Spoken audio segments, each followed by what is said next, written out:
We are taught in schools that civilization is a linear progression, a slow, stumbling climb from the primitive hunter-gatherer to the skyscraper-building modern man, beginning roughly 6,000 years ago in the fertile mud of Sumer. But the stones testify against this narrative. Across the globe, from the dense jungles of the Amazon to the wind-swept sands of Egypt, from the frozen peaks of the Andes to the volcanic depths of the Pacific, there are ruins that defy explanation. We see massive megaliths cut with laser-like precision, maps depicting an ice-free Antarctica centuries before its discovery, and impossible astronomical alignments that point to a singular, terrifying truth. We are not the first.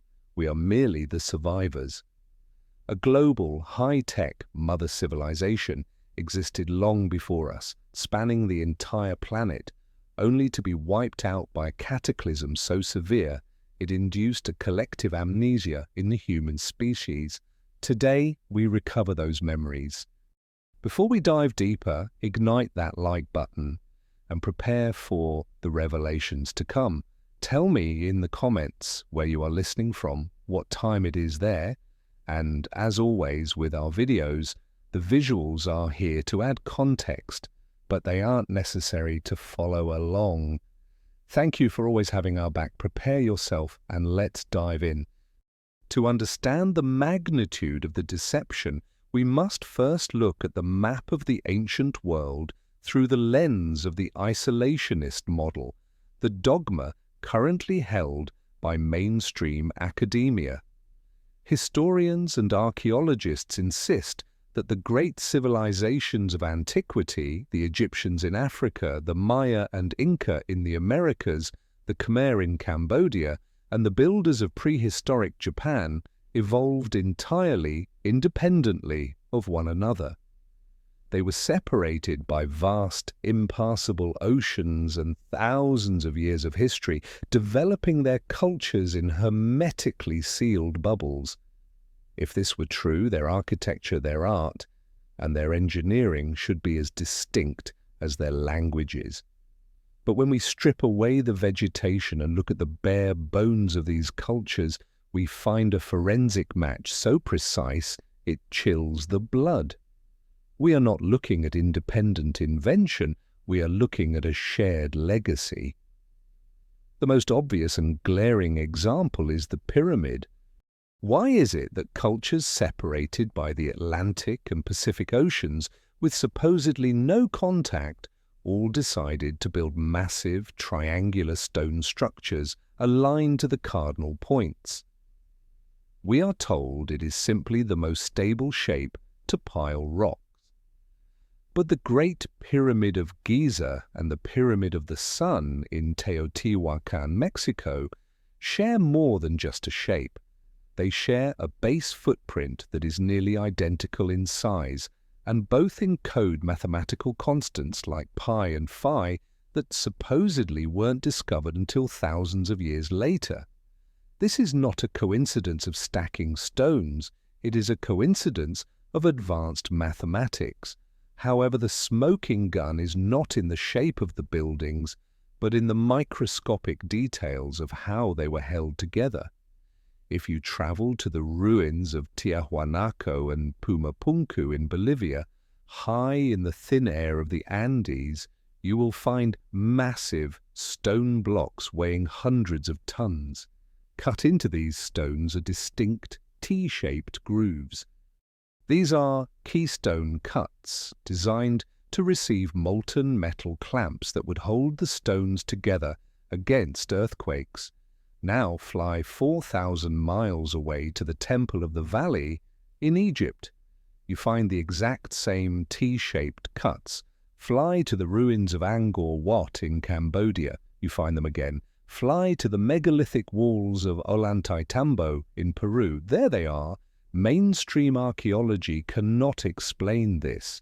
How did Bronze Age cultures, supposedly limited to copper chisels and stone hammers, develop the exact same sophisticated seismic engineering technique?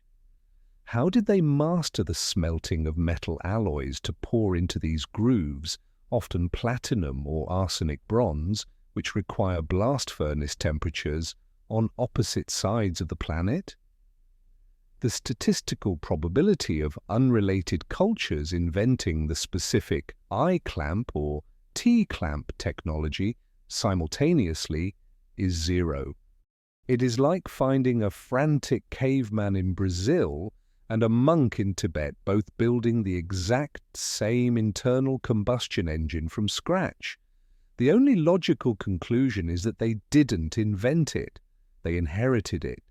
They were all utilizing the standard building code of a parent civilization, the mother culture, which spanned the globe long before the oceans rose. The similarities extend deeper into the spiritual and symbolic language of these disconnected peoples. Across the ancient world, we find the recurring motif of the third eye and the pine cone. In the Vatican, there is a massive statue of a pine cone flanked by peacocks. In the ruins of Angkor Wat, the towers are shaped like pine cones. In ancient Babylon, the god Marduk is depicted holding a pine cone.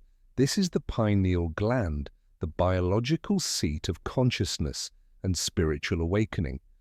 How did the ancient Hindus, the Babylonians, the Egyptians, and the Catholics all fixate on this specific biological gland and use the same botanical symbol to represent it?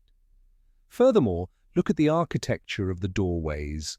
The trapezoidal door, a door that is narrower at the top than at the bottom, is a hallmark of Incan architecture in Peru, designed for stability.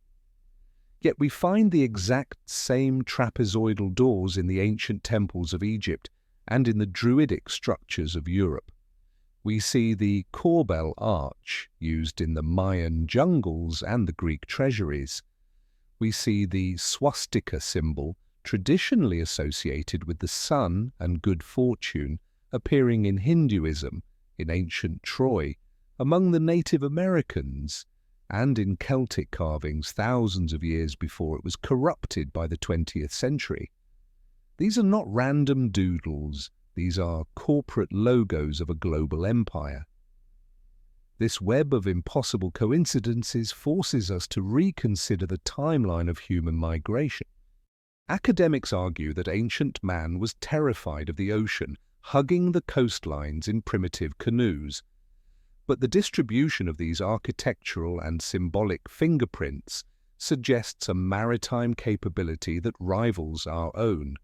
To build identical megalithic structures in Egypt and Peru requires a transfer of blueprints, a transfer of engineers, or a common origin point from which both cultures radiated. This origin point is what Plato called Atlantis, but it goes by many names: Mu, Lemuria, Aztlan. It was the hub. When that hub was destroyed, the survivors scattered, carrying their tech support bags, the knowledge of masonry, agriculture, and astronomy to the corners of the earth. They became the gods and the teachers of the primitive hunter-gatherers they encountered. The similarities we see today are the fragments of their curriculum.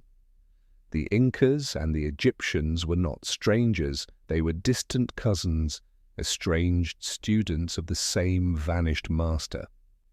The impossible coincidence is the silent scream of history telling us that the world was once smaller, connected, and far more advanced than we dare to admit.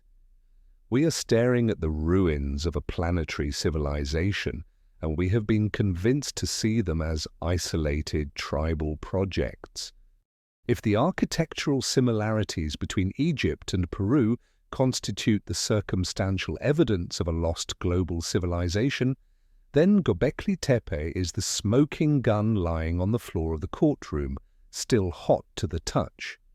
Located in the dusty, rolling hills of southeastern Turkey, this site has single-handedly shattered the timeline of human history that has been taught in universities for the last century.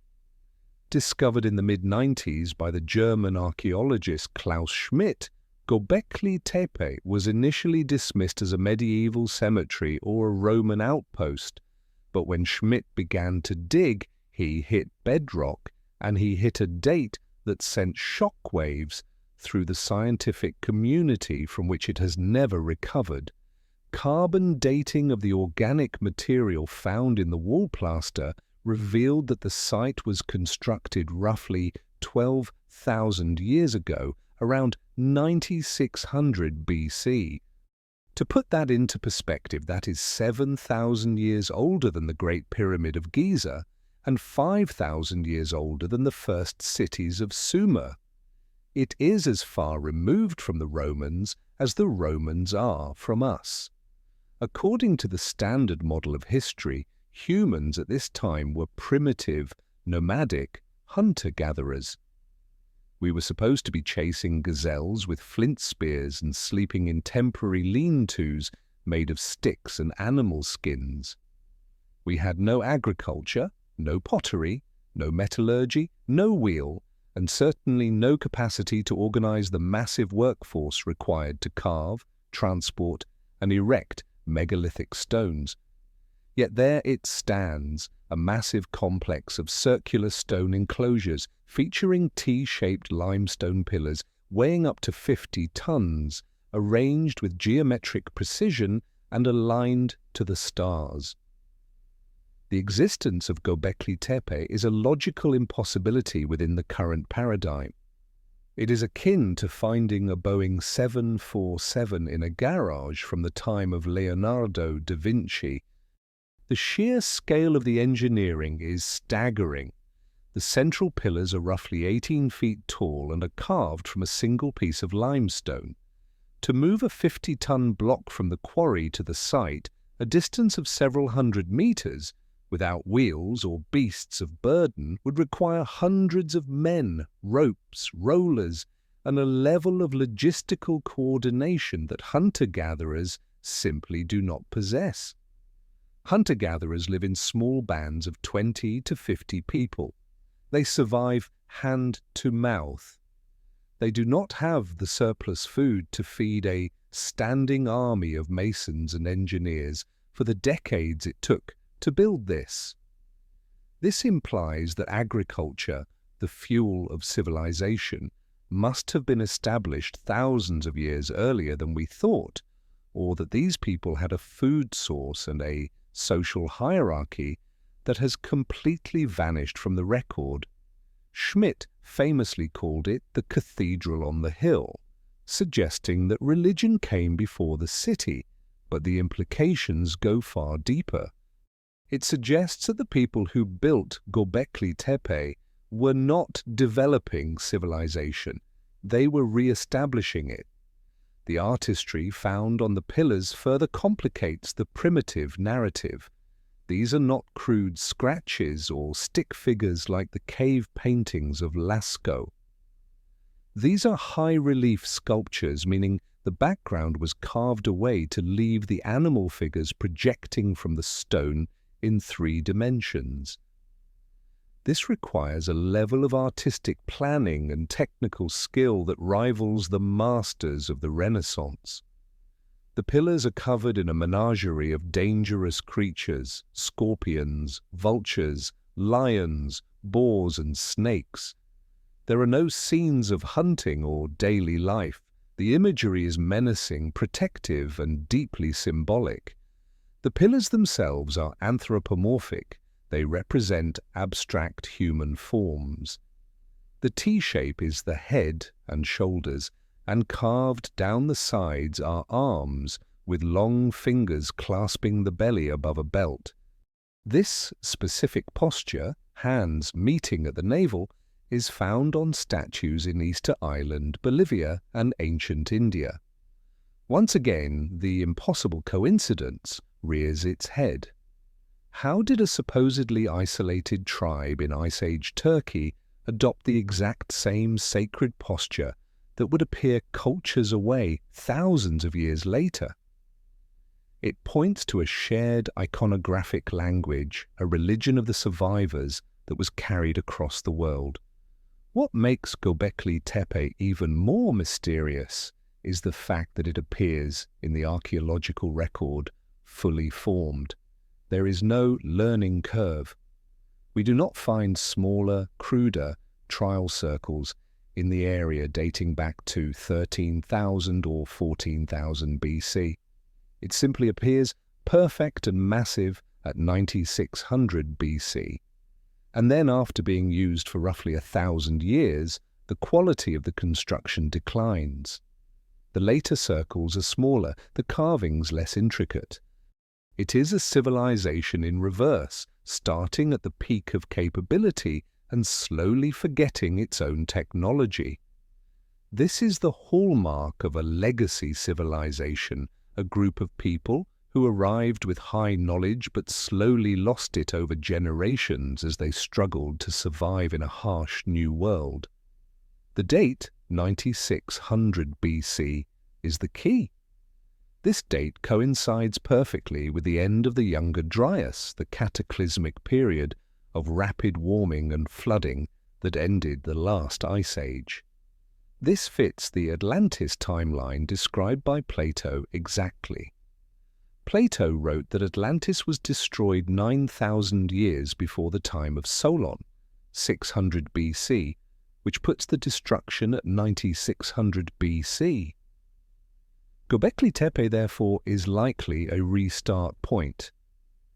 It was built by the survivors of the mother civilization who fled the rising waters and established a stronghold in the highlands of Anatolia, trying to preserve their culture in stone before it was lost forever.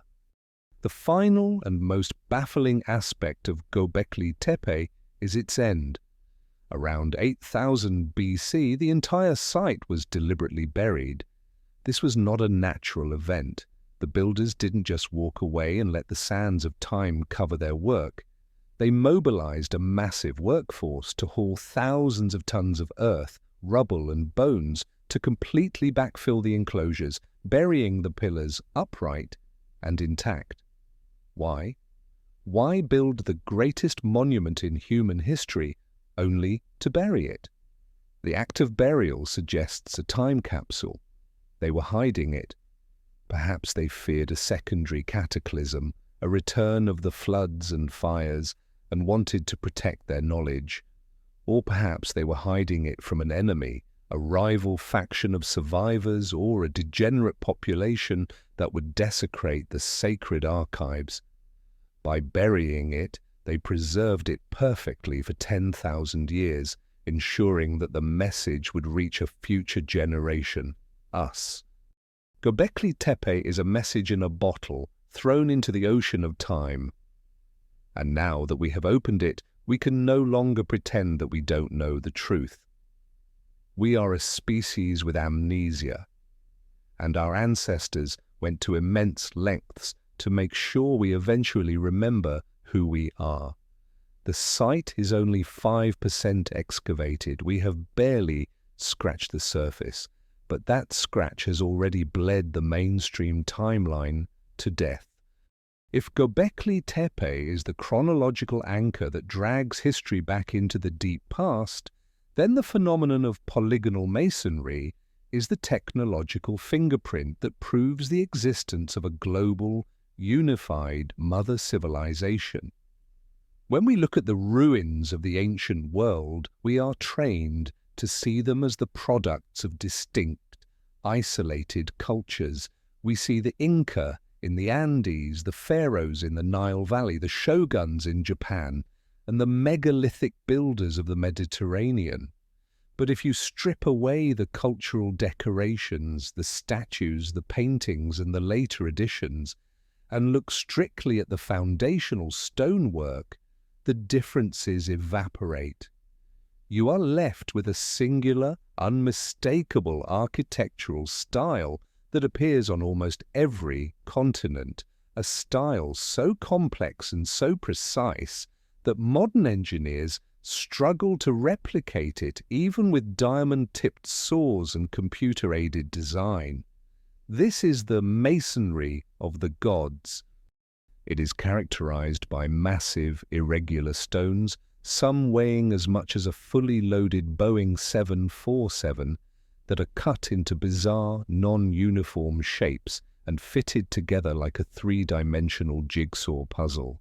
There is no mortar, there is no cement, there is only gravity and friction, yet the fit is so perfect that not even a sheet of paper or a razor blade can be inserted between the joints.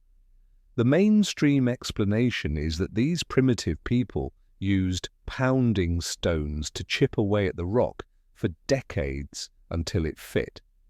This explanation is not just inadequate, it is an insult to the laws of physics and the reality of materials science.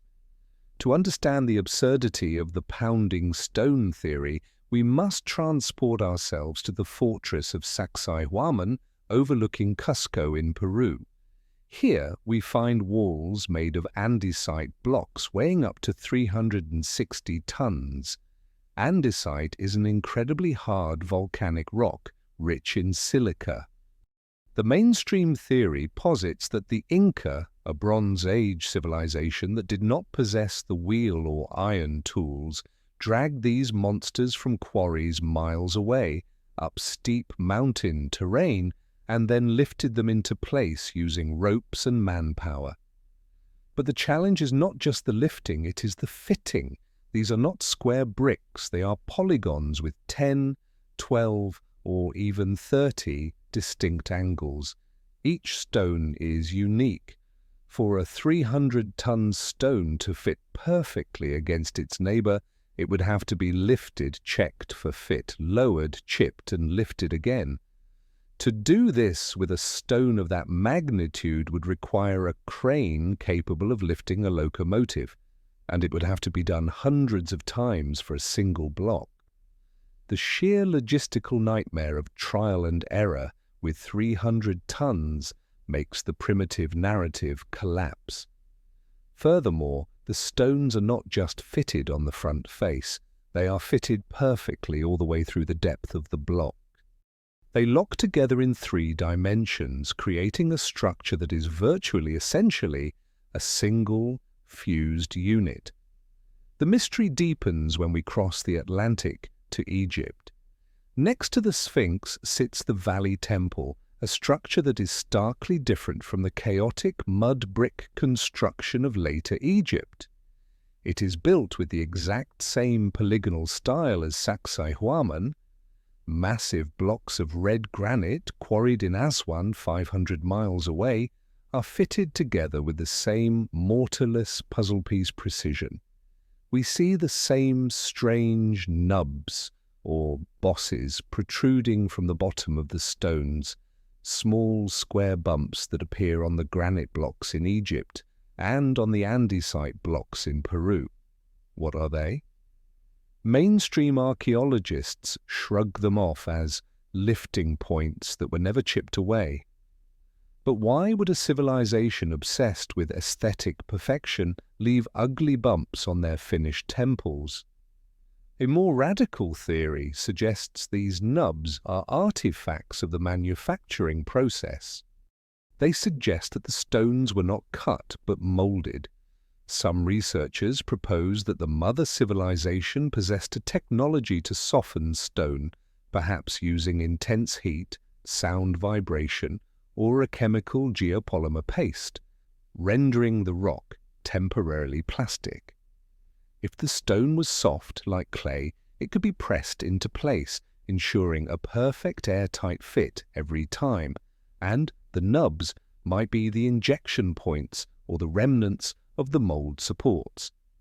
This soft stone theory explains the pillowy look of the walls in Peru, where the hard rock bulges out as if it were a marshmallow stuffed into a box.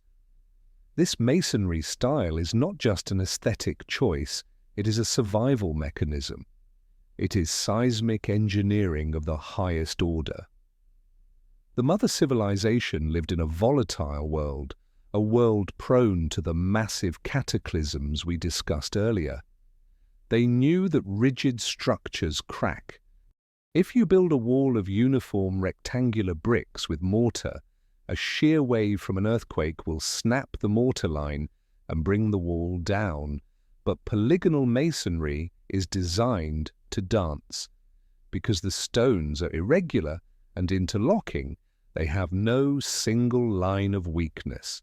When an earthquake hits, the stones rattle and move independently, dissipating the energy of the shock wave through friction, and then settle back into their perfect puzzle piece position. This is why the Spanish colonial buildings in Cusco, built with rigid European mortar, collapsed in the earthquakes of 1950, while the Inca foundations beneath them, the work of the gods, didn't move an inch. We see this same seismic-proof design in the massive polygonal walls of the Imperial Palace in Tokyo and the castles of Osaka, Japan. How did ancient Japan and ancient Peru, separated by the vast Pacific, develop the exact same complex anti-seismic building code? The isolationist model says it's a coincidence. The diffusionist model says it's a standard operating procedure inherited from the survivors of a global flood who knew that the ground would shake again. We must also address the precision of the cuts themselves. In ancient Egypt, specifically at the Serapeum of Saqqara, we find massive granite boxes weighing 100 tons, polished to a mirror finish. The internal corners of these boxes are cut to a perfect 90-degree angle. Christopher Dunn, a master machinist and engineer, analyzed these boxes and concluded that to achieve that level of precision in hard granite requires modern machinery. You cannot polish a corner that sharp with a handheld rubbing stone. You need a guided tool. Furthermore, Sir William Flinders Petrie, the father of Egyptology, found drill cores in granite that showed spiral grooves cutting into the rock at a rate of 1/10 of an inch per revolution. To cut into granite that fast requires a feed rate and a pressure that matches modern diamond-tipped drills spinning at thousands of RPM. A guy with a copper tube and sand cannot do that. The physical evidence, the tool marks, screams of high technology. We are looking at the remnants of a civilization that treated granite the way we treat styrofoam. This masonry of the gods is the silent language of the mother civilization. It tells us that they valued durability above all else. They weren't building for a king's ego, they were building for eternity. They were building bunkers, libraries, and power plants designed to survive the end of the world. The fact that we find this specific, impossible style in Italy, the Cyclopean walls of Alatri, in Greece, Mycenae, in Lebanon, Baalbek, in Easter Island, Ahu-Vinapu, and in Peru, proves that this was a global phenomenon. It was a standardized technology likely disseminated by a seafaring culture that mapped the world and established outposts on every continent. When we look at these walls, we are not looking at the primitive past. We are looking at a post-apocalyptic future that we have yet to reclaim. The stones are still standing, mocking our advanced concrete, which crumbles after 100 years, waiting for us to remember the science that placed them there. If the masonry of the gods proves that a high-tech mother civilization existed, then the geological record provides the terrifying answer to where they went. They didn't fade away due to economic stagnation or political corruption. They were murdered. The weapon was cosmic, and the fingerprint is a distinct layer of ash, soot, and microscopic diamonds that wraps around the world like a shroud. This brings us to the most explosive scientific development of the 21st century, the Younger Dryas impact hypothesis. For decades, mainstream science struggled to explain a bizarre climate anomaly. Roughly 12,800 years ago, the Earth was emerging from the Ice Age. The planet was warming, the glaciers were retreating, and life was flourishing. Then, in the blink of a geological eye, the temperature crashed. The world was plunged back into a deep freeze that lasted for 1,200 years, a period known as the Younger Dryas. Scientists blamed shifting ocean currents, but that explanation was always a polite guess. The violence of the shift suggested something far more energetic. Then in 2007, a team of researchers found the evidence that changed everything, a thin black layer of soil found at over 50 sites across North America, Europe, and the Middle East. This black matte layer marks the exact boundary of the Younger Dryas, and inside it they found the signature of an apocalypse. The black matte is not just dirt, it is the debris field of a celestial impact. It is saturated with iridium, platinum, melt glass, and most damning of all, nanodiamonds. Nanodiamonds are microscopic diamonds that are only formed under pressures and temperatures so extreme that they do not exist naturally on the surface of the Earth. They are formed when a cosmic body slams into the planet with the force of 1,000 nuclear arsenals. The hypothesis posits that a massive disintegrating comet, perhaps over 60 miles wide, entered the inner solar system and crossed Earth's orbit. It didn't hit us as a single solid rock like the dinosaur killer. It fragmented. A shotgun blast of massive cometary bolides rained down on the northern hemisphere. But here is the cruel twist. They didn't hit the ground, they hit the ice.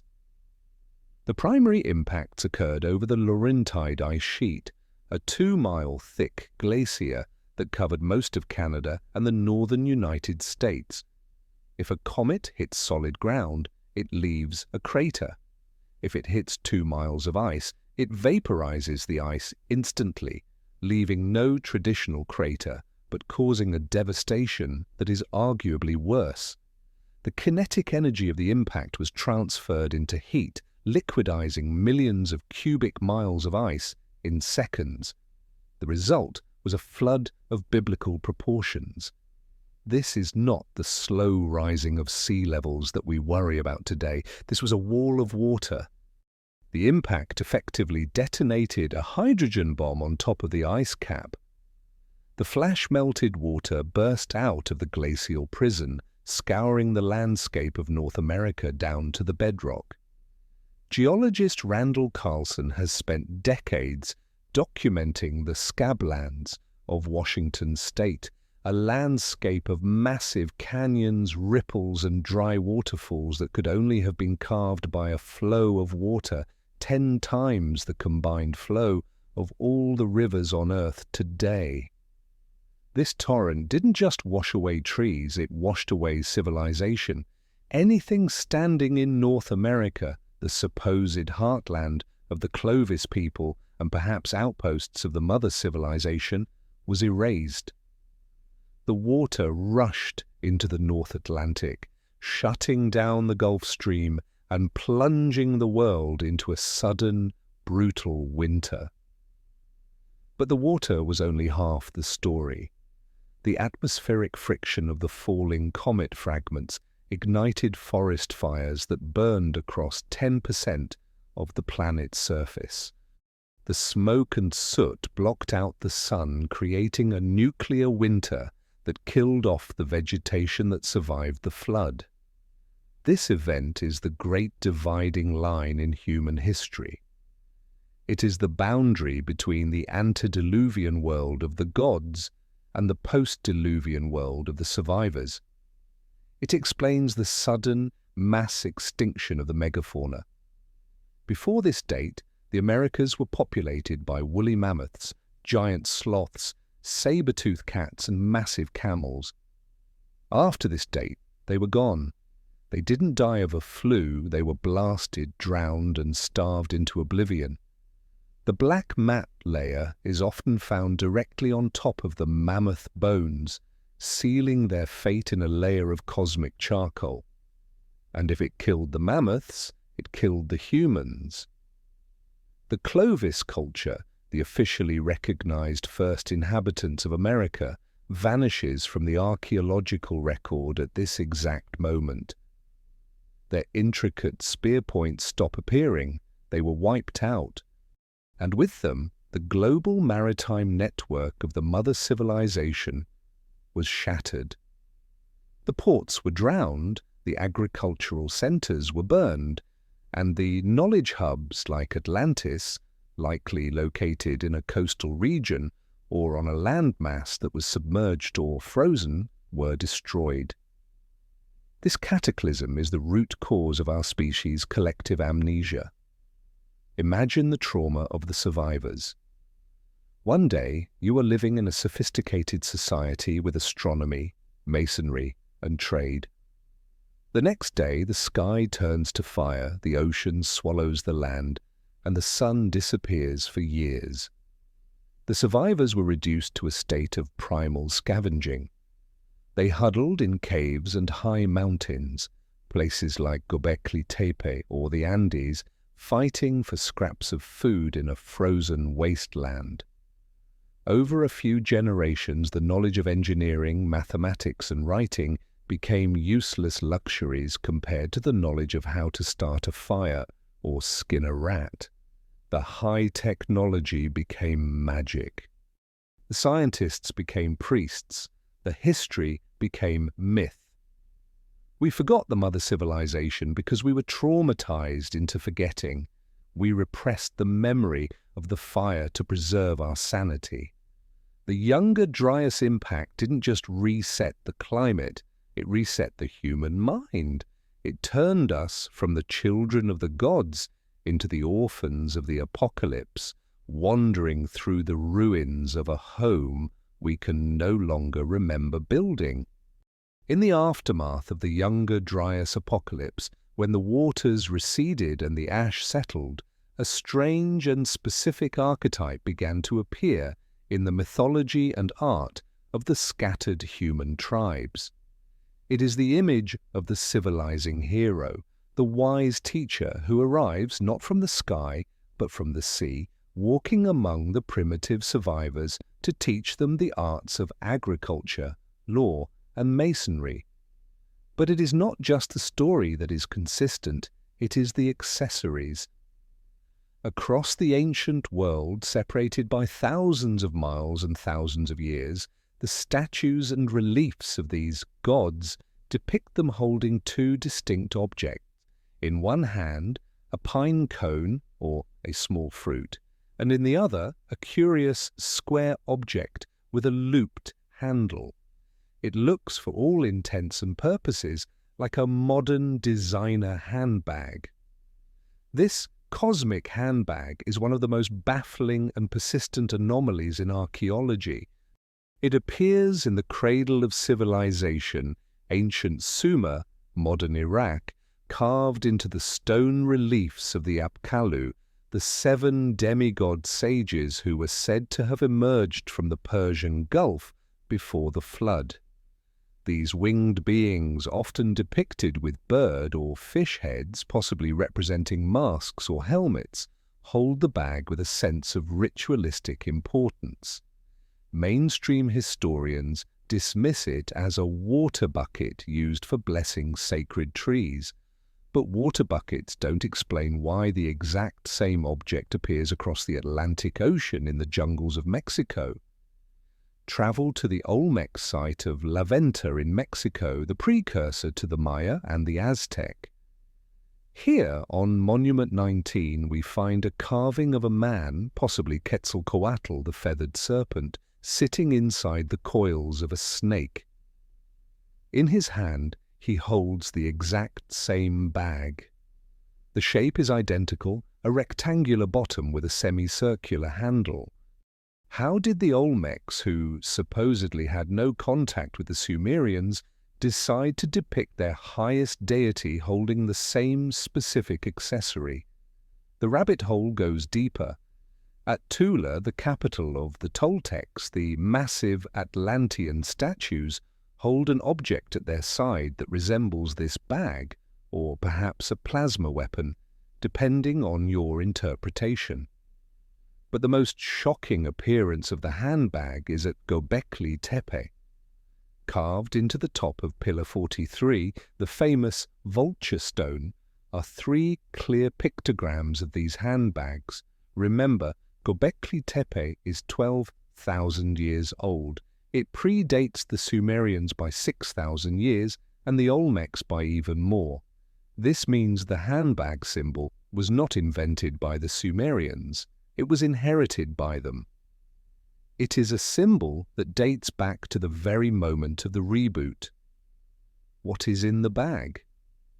If we view this through the lens of the mother civilization theory, the bag is not a purse for carrying lipstick. It is a survival kit. It is the black box of the lost world. Graham Hancock and other researchers suggest that these bags represent the seeds of knowledge. In a literal sense, they might have contained the actual seeds of agriculture, ancient grains like einkorn wheat or maize, which these gods gifted to the hunter-gatherers to jumpstart farming. This aligns with the sudden appearance of high-yield crops in the Fertile Crescent and the Americas immediately following the cataclysm. But in a metaphorical sense, the bag represents the toolkit of civilization. It holds the laws of mathematics, the principles of astronomy, and the standards of measurement. The Sumerian word for these measures is me.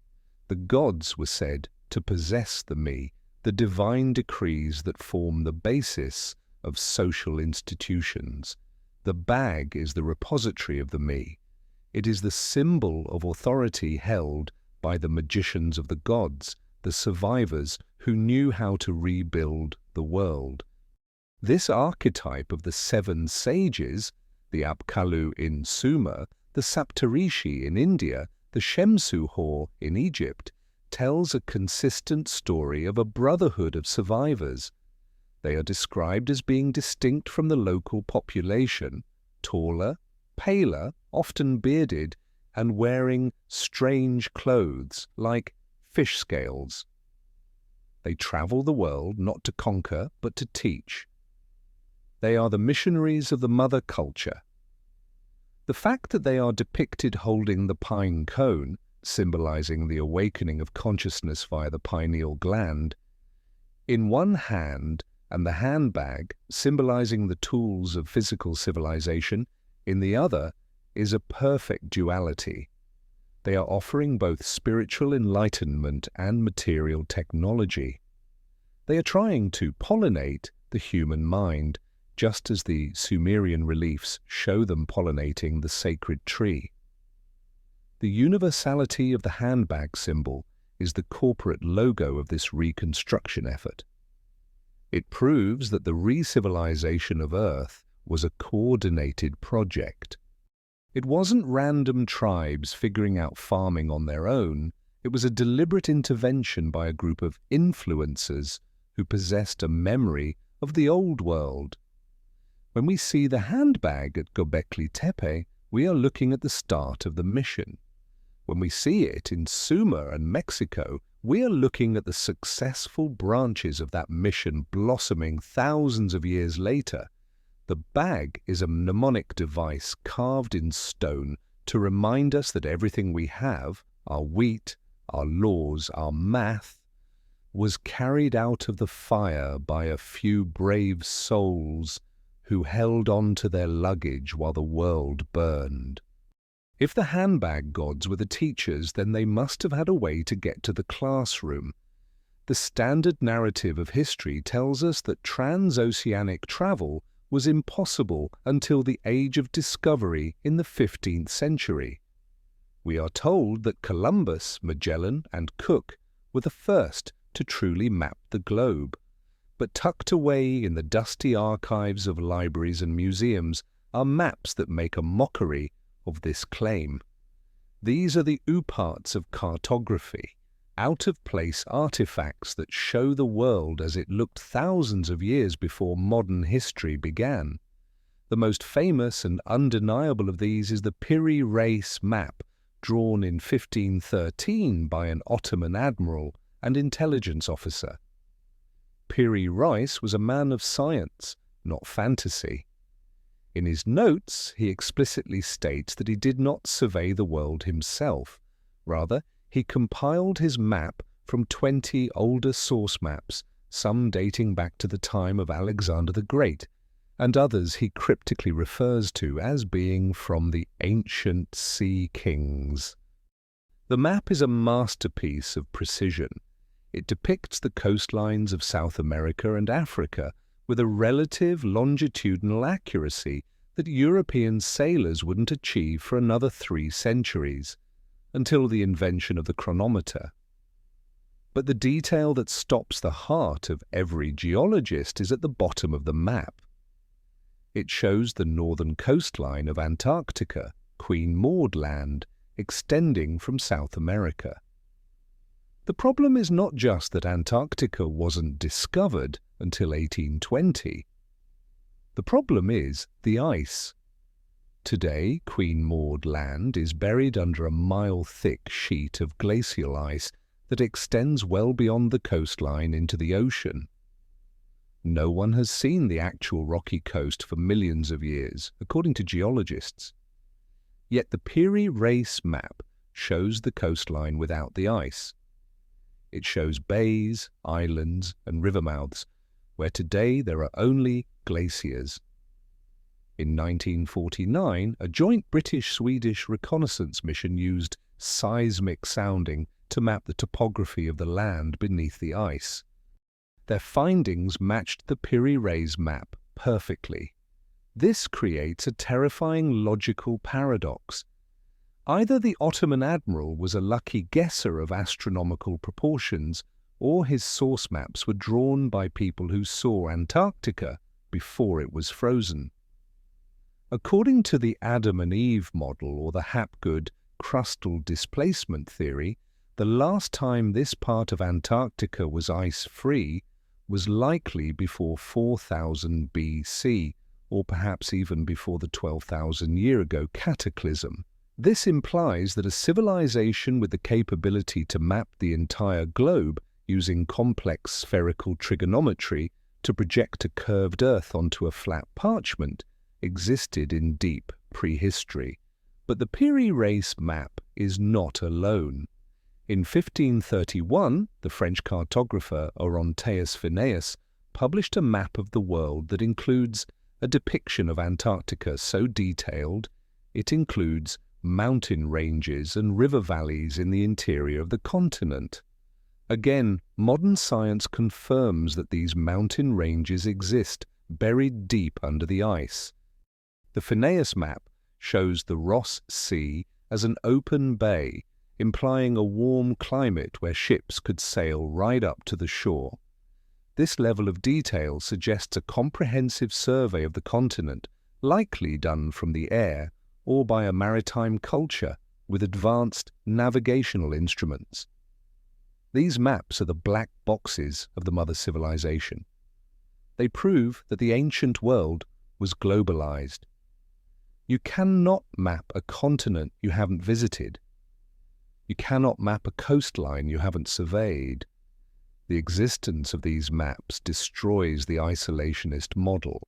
It means that while our ancestors were supposedly chipping flint in caves, someone else, the survivors of the mother culture, was sailing the high seas, preserving the knowledge of the geography of the planet before the ice took over. Furthermore, these maps employ a sophisticated projection method known as the equidistant azimuthal projection, often centered on Cairo or the Tropic of Cancer. This projection requires a knowledge of the Earth's circumference and its spherical nature. How did primitive people know the size of the Earth to within a few miles?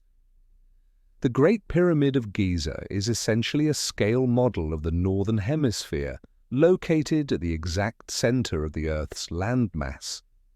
The placement of ancient sites like Giza, Easter Island, Nazca, and Angkor Wat falls along a specific Great Circle line around the globe. This alignment is statistically impossible to achieve by chance. It suggests a geodetic survey of the planet.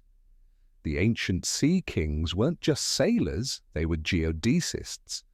They marked the grid points of the Earth with massive stone monuments, creating a terrestrial GPS system that would outlast the ages.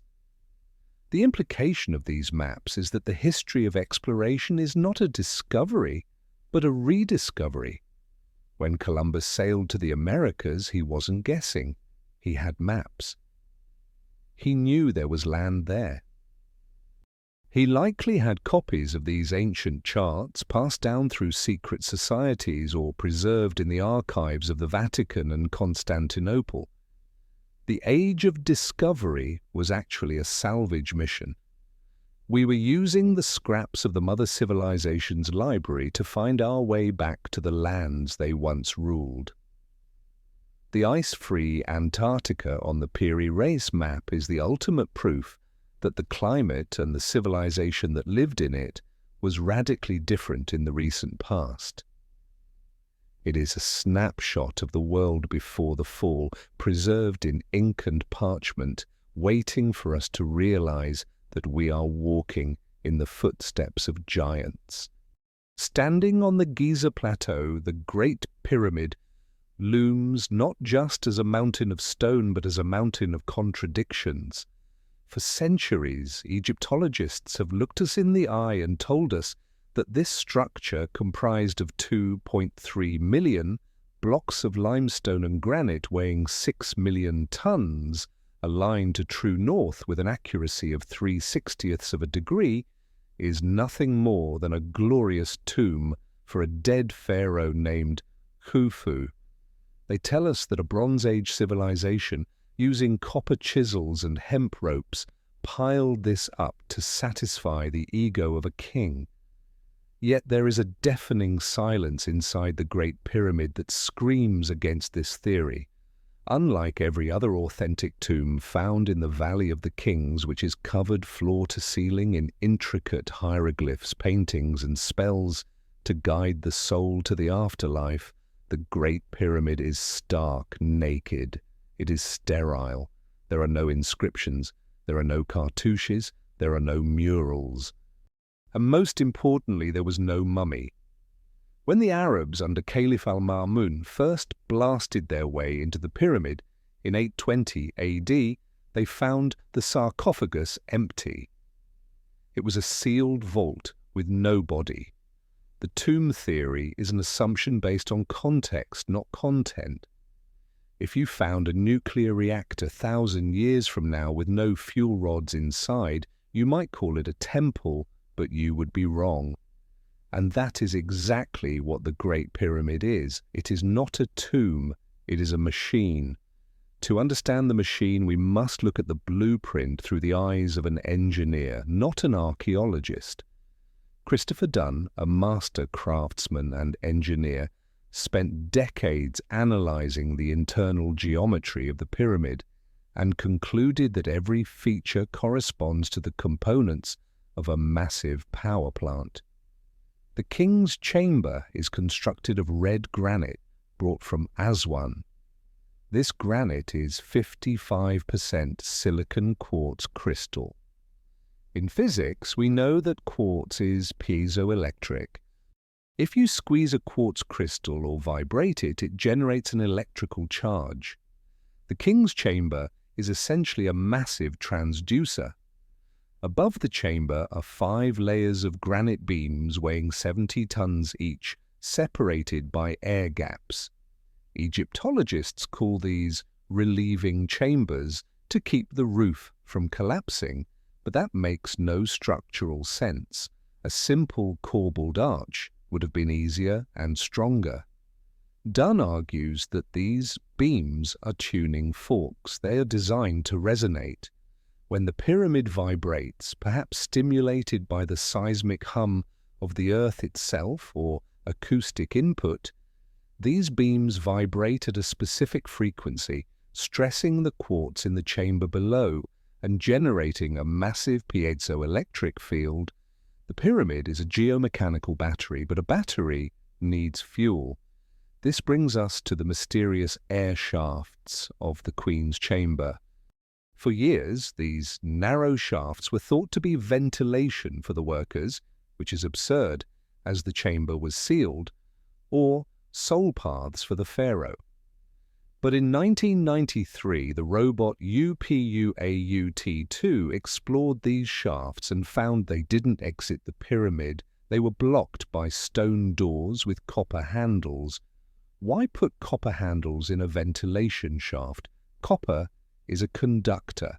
Furthermore, remote sensing and chemical analysis of the shafts revealed traces of zinc and hydrochloric acid. These are not ritual oils, these are chemical reagents. If you mix zinc and hydrochloric acid, you get hydrogen gas. Dunn proposes that the Queen's chamber was a reaction chamber. The chemicals were poured down the shafts, mixing to create pure hydrogen, which then boiled up into the king's chamber. Hydrogen is a unique gas. The hydrogen atom has a resonant frequency of 1,420 megahertz, the hydrogen line. If you pump energy into hydrogen, like the acoustic and electromagnetic energy coming from the vibrating granite, it absorbs that energy and can be stimulated to emit microwave radiation. The Great Pyramid was a maser, a microwave amplification, by stimulated emission of radiation. It was a broadcast tower. This theory transforms the Grand Gallery from a ceremonial hallway into a functional component. The walls of the Grand Gallery are corbelled, stepping inward as they go up. Along the sides are 27 pairs of slots that archaeologists say held statues, but no statues were ever found. Dunn suggests these slots held Helmholtz resonators, banks of acoustic equipment designed to amplify the sound coming from the subterranean chamber and focus it into the king's chamber. The Grand Gallery is the intake manifold of the engine. It directed the sound. The granite box in the king's chamber, the sarcophagus, is not a coffin. It is too small for a human body with multiple coffins. It is a granite capacitor, or perhaps a containment vessel for the hydrogen plasma. The scorching found on the walls of the Grand Gallery and the chemical staining in the shafts are not from torches. They are the industrial residue of a machine that ran for centuries until the cataclysm shut it down. If the Great Pyramid was a wireless power plant transmitting energy through the atmosphere, similar to Nikola Tesla's Wardenclyffe Tower, then the mother civilization was an electrical civilization. This explains the lack of soot in the tombs of the Valley of the Kings. The intricate paintings were done deep underground in pitch blackness, yet there is no residue from oil lamps or torches on the ceilings. How did they see? Did they use mirrors? Mirrors don't work 300 feet underground with corners. They likely had handheld electric lights powered wirelessly by the pyramid grid. The Djed pillar, a common Egyptian symbol, often depicted with light bulbs or snakes inside glass. The Dendera light is likely a representation of this electrical technology. The pyramid was the heartbeat of a global energy grid. When the Younger Dryas comet hit, the shock wave likely knocked the pyramid out of alignment or drained the chemical reservoirs, shutting off the lights of the world. The survivors, the Egyptians we know, found this silent, humming mountain and repurposed it. They didn't build it, they squatted in it. They buried their kings near it, hoping to absorb some of the residual magic of the gods.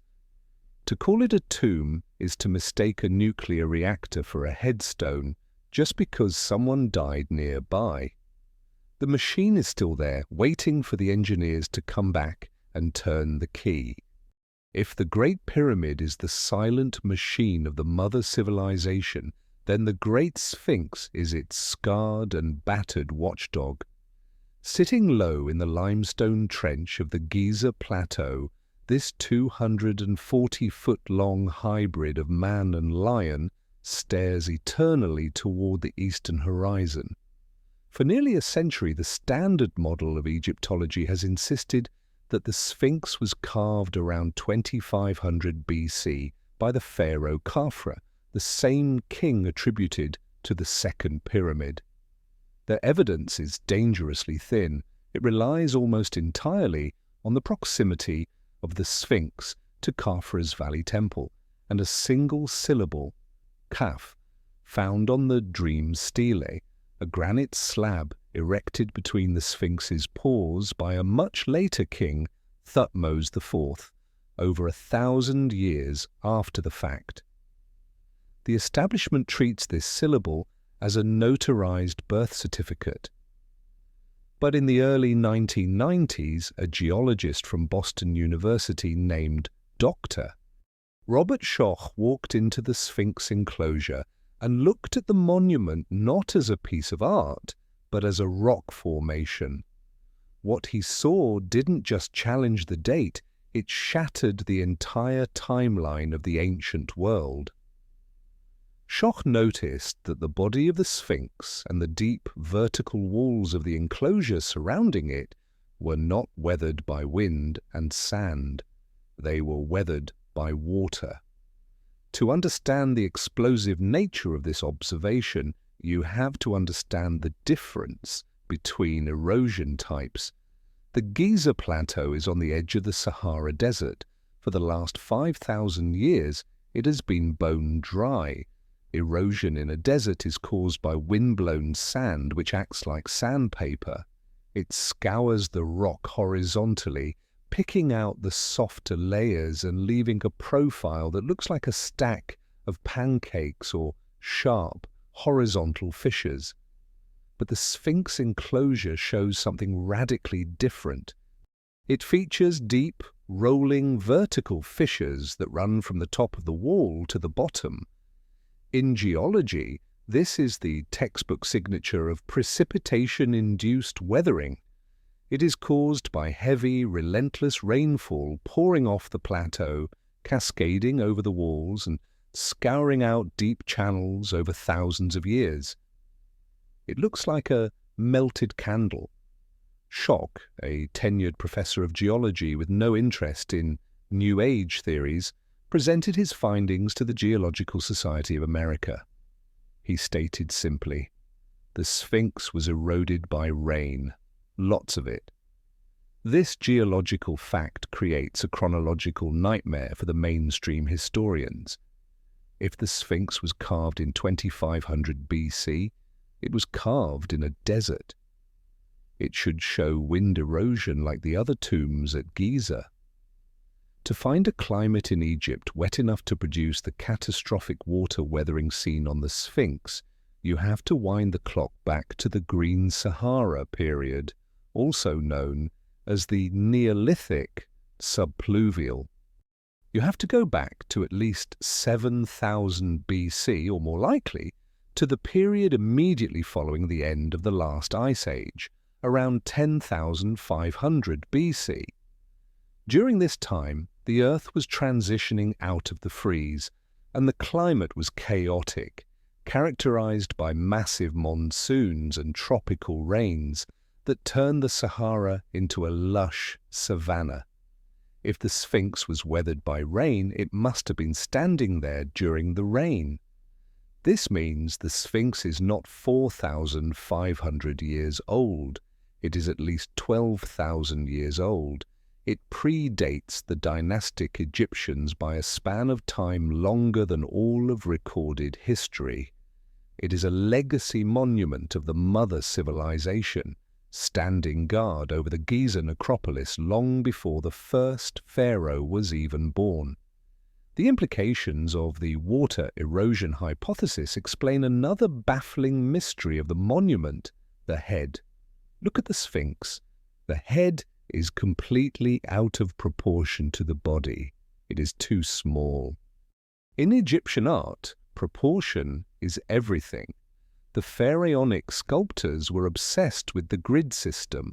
A lion's body should have a head of a certain size. The current head, which wears the Nemes headdress of a pharaoh, looks like a pinhead sitting on the massive, muscular shoulders of a Hulk.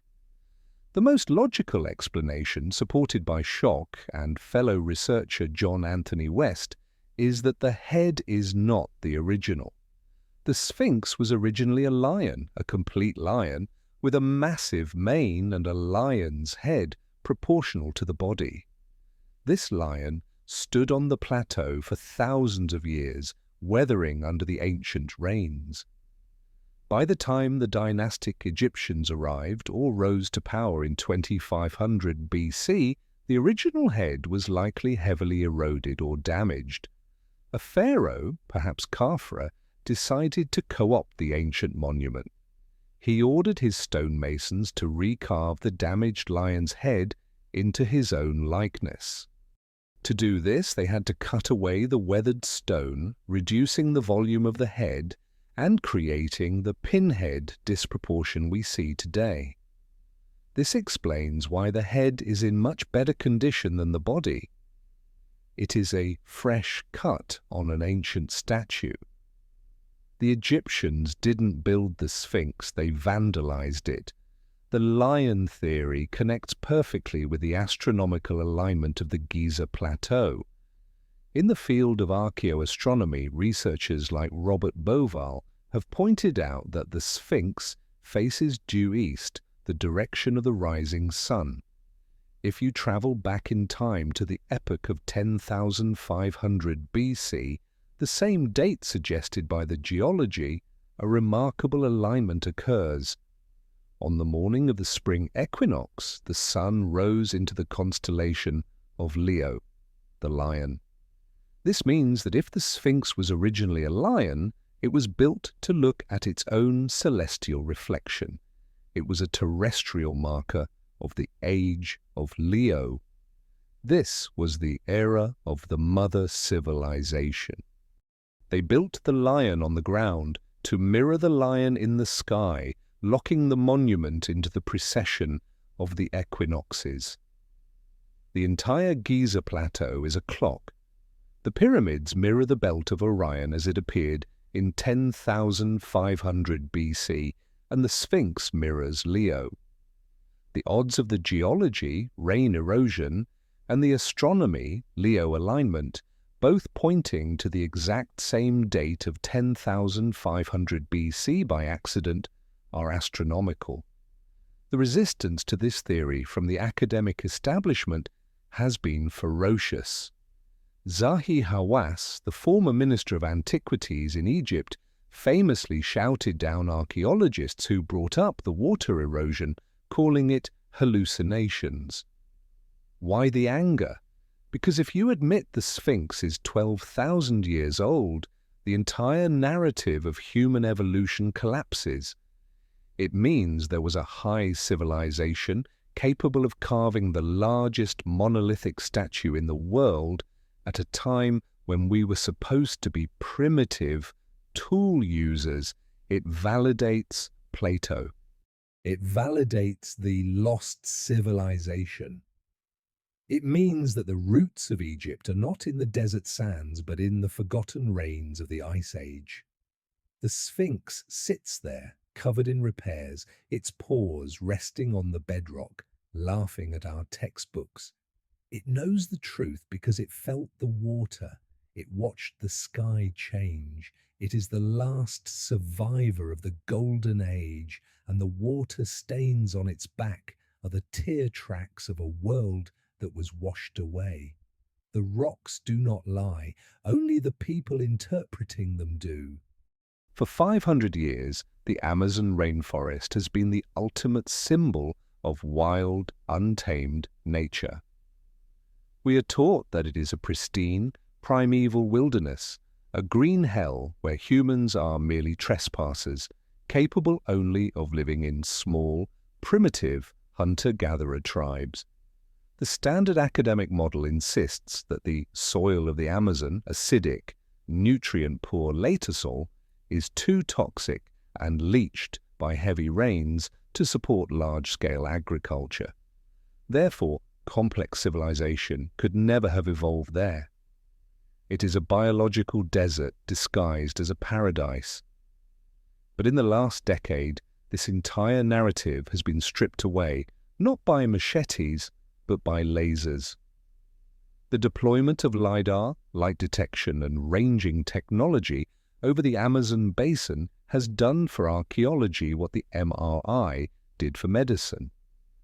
By firing billions of laser pulses through the dense canopy, scientists can digitally erase the trees to reveal the contours of the ground beneath. What they found has left the scientific community reeling. The Amazon is not a wilderness, it is a garden. It is a feral, overgrown, abandoned metropolis that was once home to millions of people, a civilization as large and sophisticated as the Roman Empire, hidden in plain sight under the leaves. The LiDAR scans in the Acre region of Brazil and the Beni region of Bolivia have revealed thousands of geometric earthworks, perfect circles, squares and hexagons, connected by a vast network of straight, raised causeways. These are not small village paths, they are highways. Some of these causeways are 150 feet wide, elevated 3 feet above the ground to remain dry during the rainy season, and they run in dead straight lines for miles, connecting massive ceremonial centers and residential grids. The precision of the geometry rivals that of the Nazca lines in Peru or the stone circles of Europe. To plan and execute such a massive infrastructure project requires advanced surveying tools, mathematics, and a centralized government capable of mobilizing labor on an industrial scale. We are finding the footprints of a hydrological civilization that terraformed the landscape, building canals, reservoirs, and fish weirs to manage the massive flow of water. They didn't just live in the jungle, they engineered the jungle.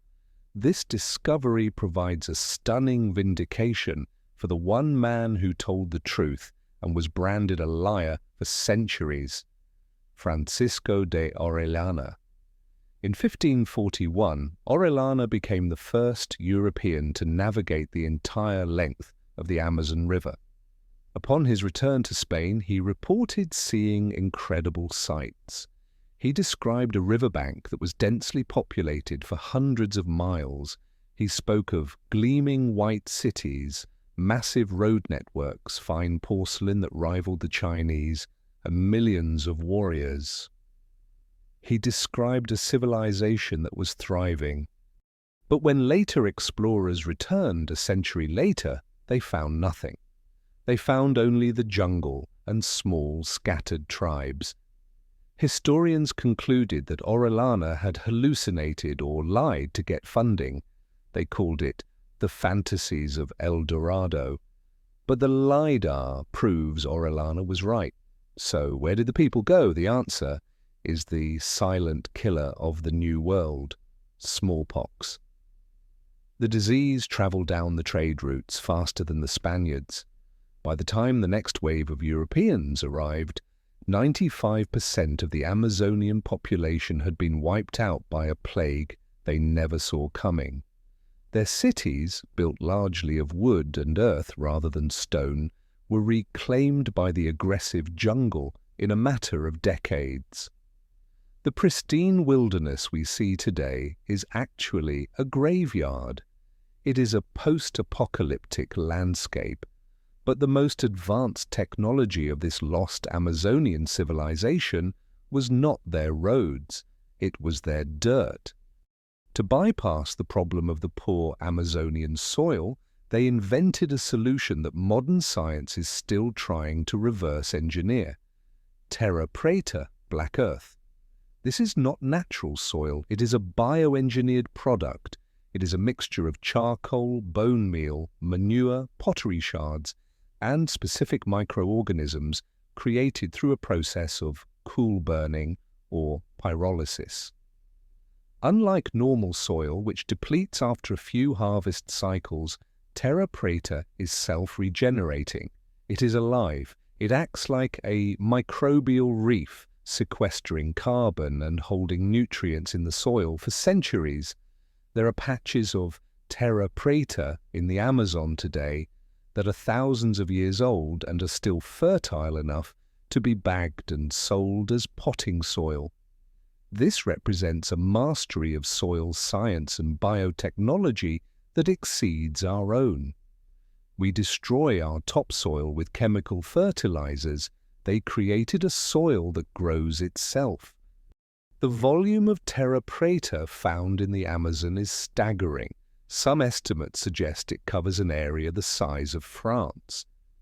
This suggests that the Amazon was not a wild forest, but a managed food forest, a continental-scale orchard planted with useful species like Brazil nuts, acai, and ice cream beans. The implications of the Amazonian discovery link directly back to the mother civilization. The geometric layouts of the earthworks, the squaring of the circle, the cardinal alignments, echo the sacred geometry found in Egypt, Stonehenge, and Cambodia. The timeline fits as well. While the surface ruins may be from the centuries before Columbus, the foundation of this agricultural knowledge, the secret of the terra preta, likely stretches back deep into the Holocene, perhaps carried by refugees from the younger Dryas cataclysm who fled to the equatorial zones to survive the Ice Age. They didn't build with stone here because stone was scarce. They built with biology.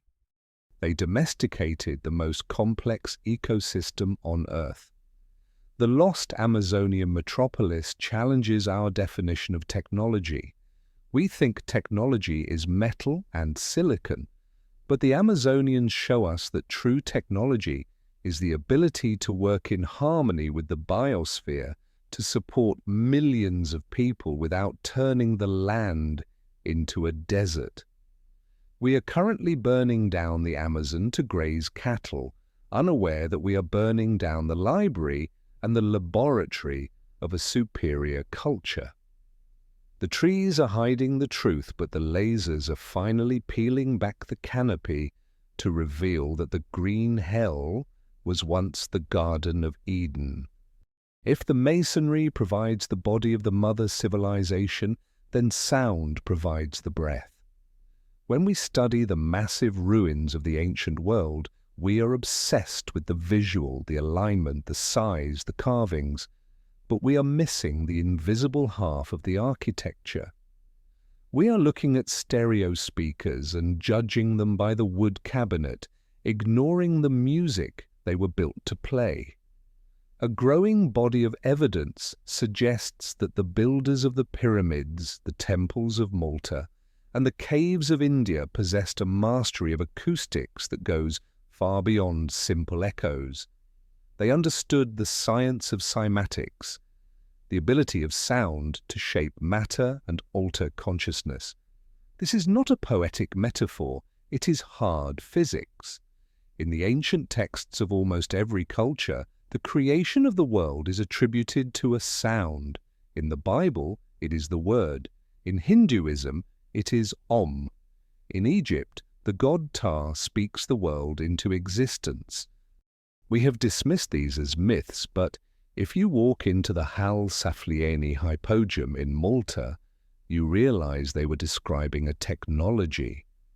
This underground sanctuary carved from solid limestone 6,000 years ago is an acoustic masterpiece. It features a niche known as the Oracle Chamber. If a deep male voice chants into this niche at a specific pitch, the sound is amplified 100-fold, resonating through the entire 3-level complex and vibrating the bones of anyone standing inside. The acoustic properties of the hypogeum were not an accident, they were engineered.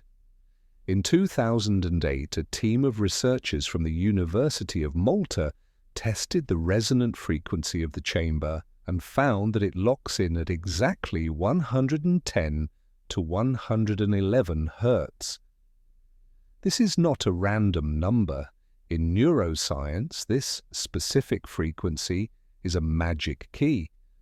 MRI scans performed on volunteers exposed to 111 Hertz showed that it switches off the prefrontal cortex, the part of the brain responsible for language, logic, and analytical thinking, and switches on the right hemisphere, the seat of creativity, intuition, and emotional processing.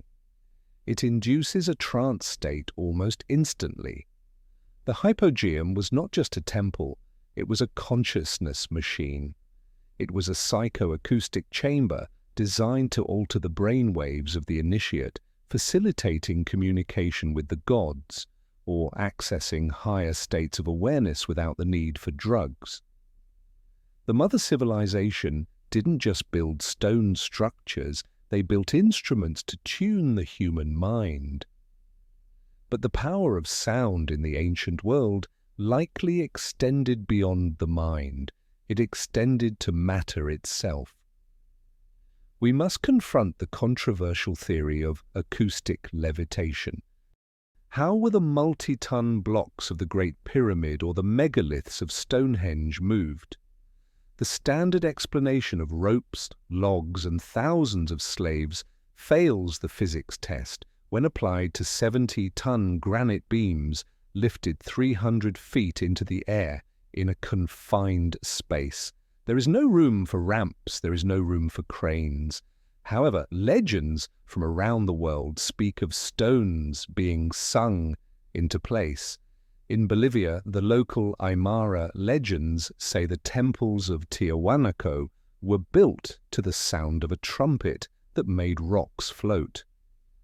In Egypt, early Arab historians wrote that the builders placed papyrus, paper, containing magic symbols under the stones and struck them with a metal rod, causing them to levitate and move along a paved path.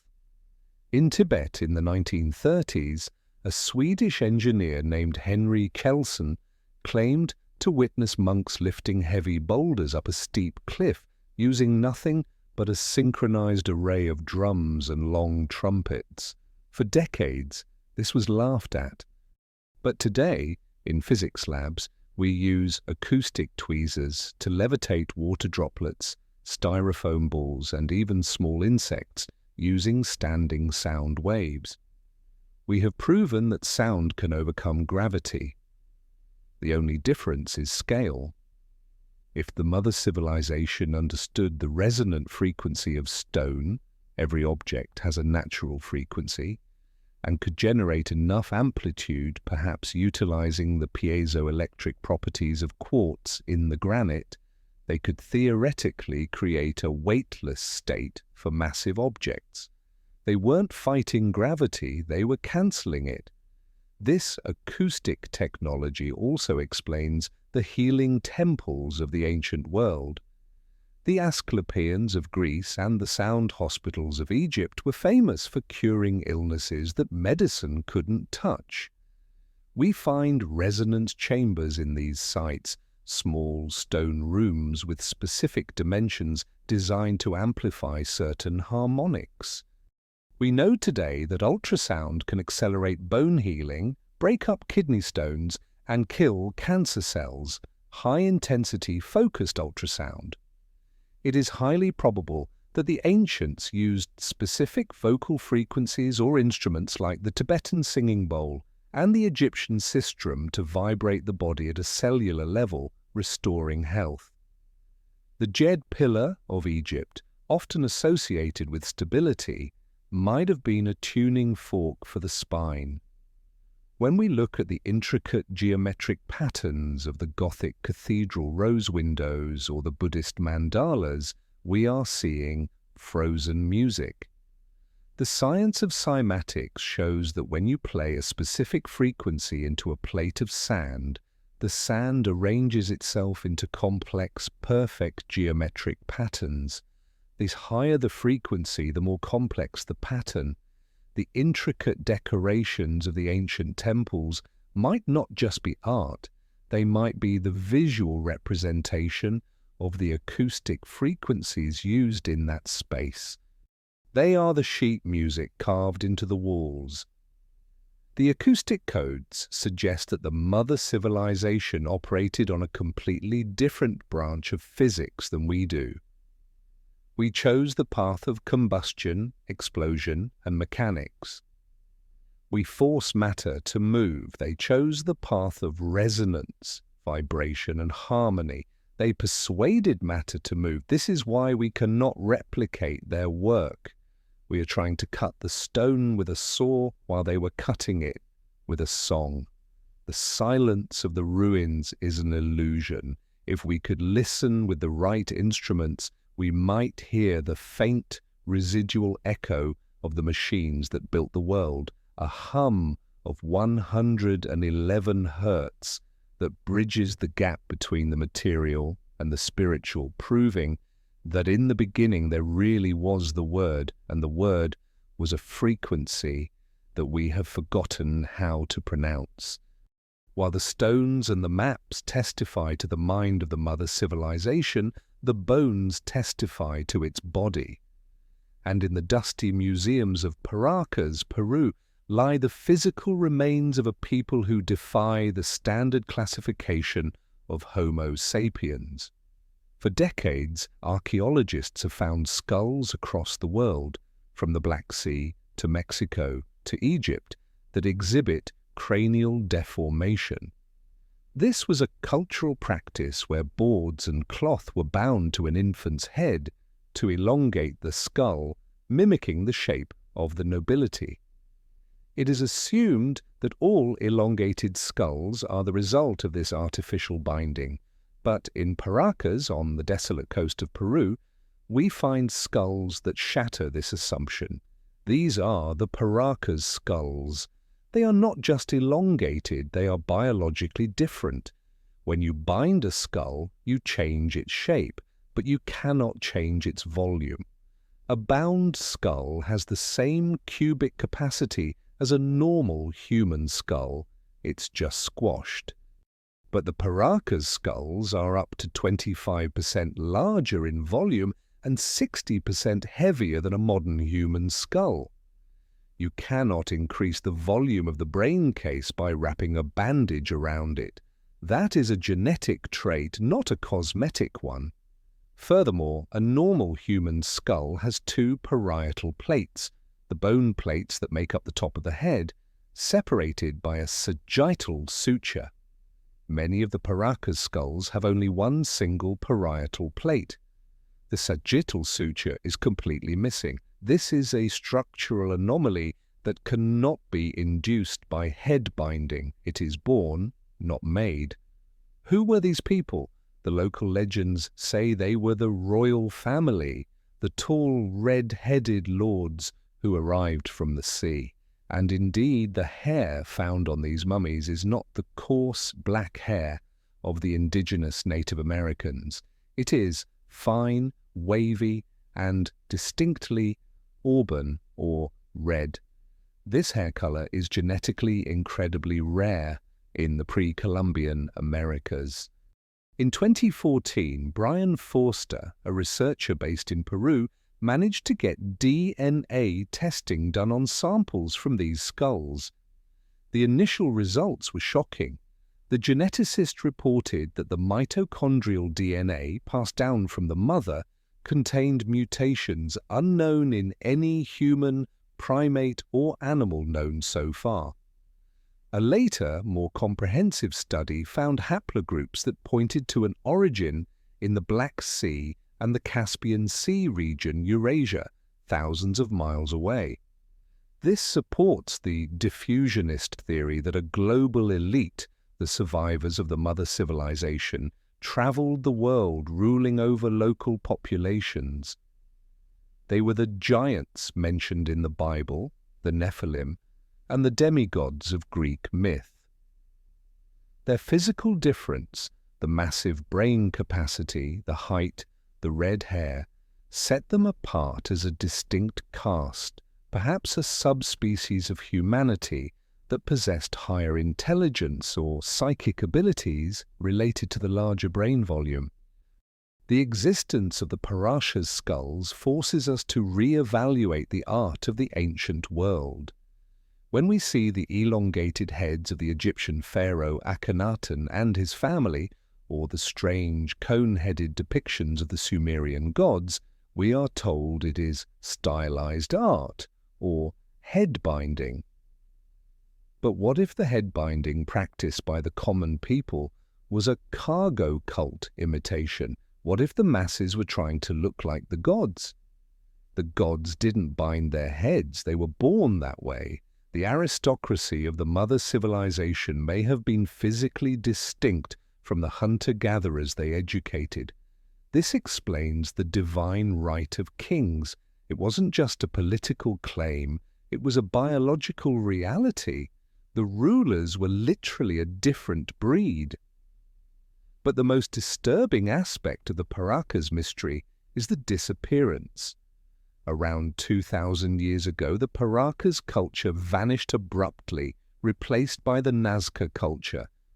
The Nazca people practiced head binding, but they had normal human skulls.